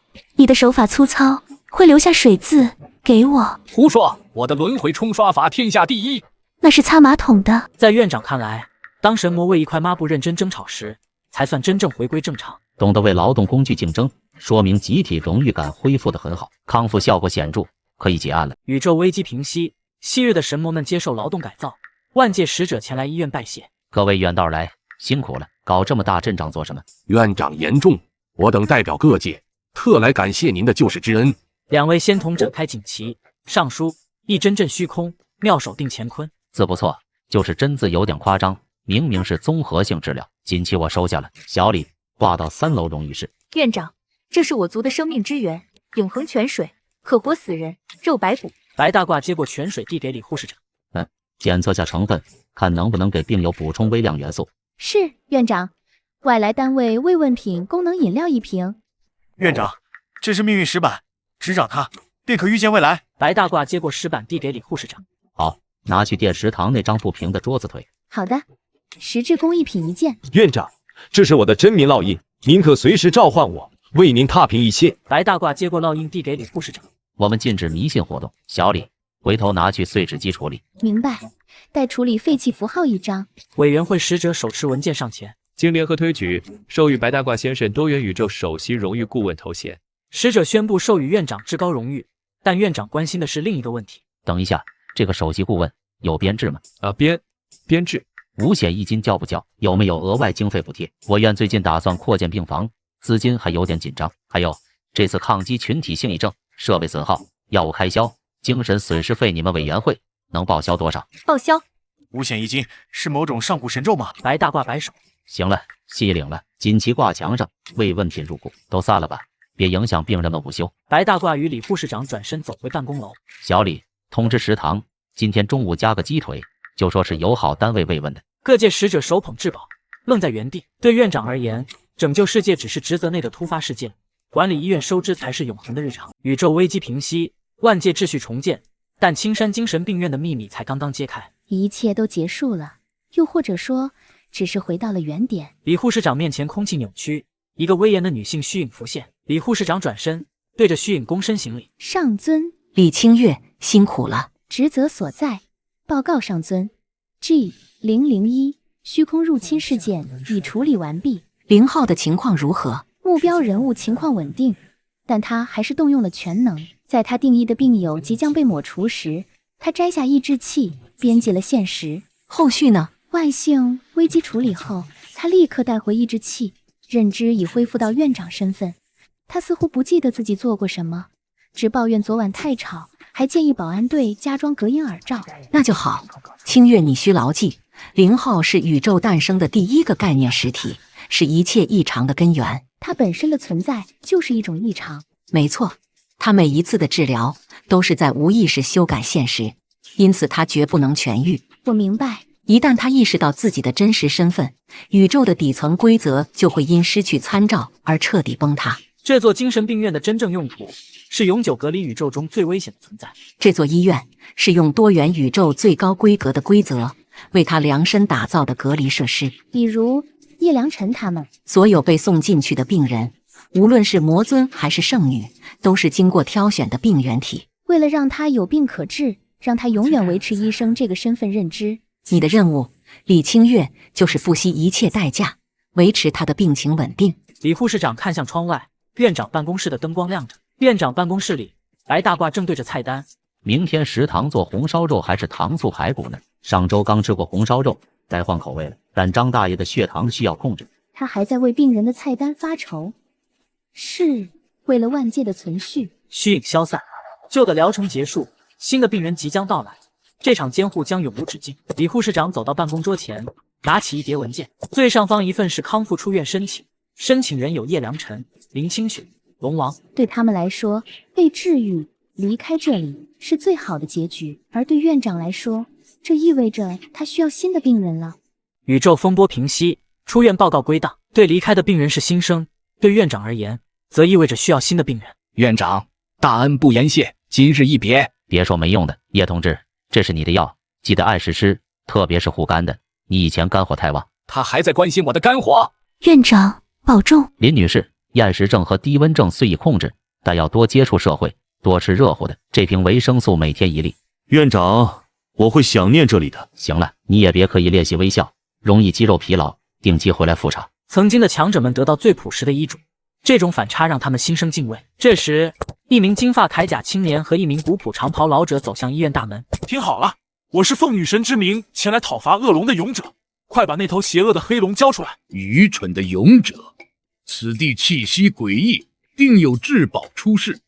待本地寻得宝物，定要让天地重归我的掌控。两位，看病请先挂号，探视请出示身份证明。啰嗦，滚开！异界勇者拔出巨剑砍向李护士长，李护士长用拖把将其绊倒住。不好，这护士是体修大能，竟能布下束缚法阵，此地卧虎藏龙。就这样，医院迎来了新的病人，并立刻开始了针对性治疗。手工治疗室内，模组罗侯教异界勇者织毛衣。年轻人，别那么大火气，心静下来，一针一线皆是修行。来，先把起针学会。IT 技术部内，重生大帝站在系统哥身后。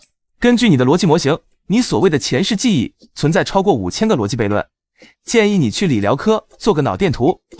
他竟能看穿我的神魂本源。新病人融入情况不错，已开始为集体活动道具展开良性竞争。白大褂回到办公桌前，打开2个新的病历本。看来治疗方案需要微调。勇者加入篮球队释放精力，大地学习棋类锻炼逻辑。在青山精神病院，时间的流逝有着自己的韵律，旧的病历被归档，新的病历被建立。为了女神的荣耀，篮球队最后一个名额非我莫属。天道在我，此球休想入筐。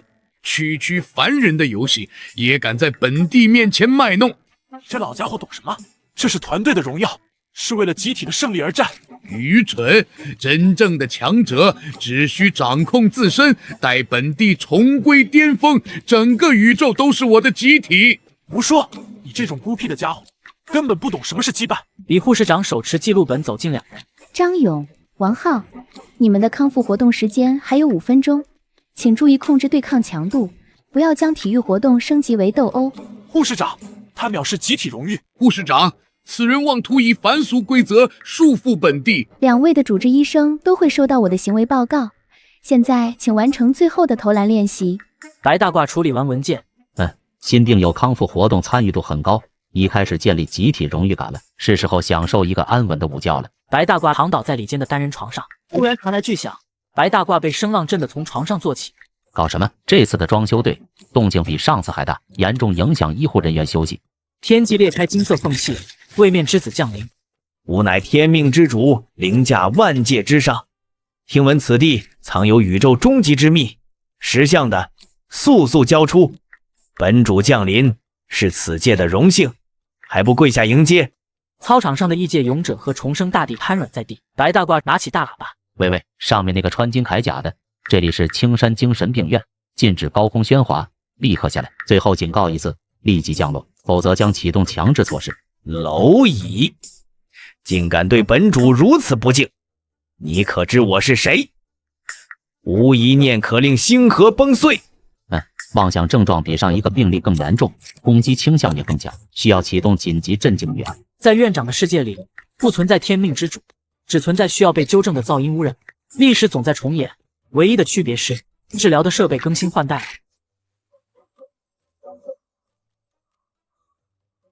那是什么法宝？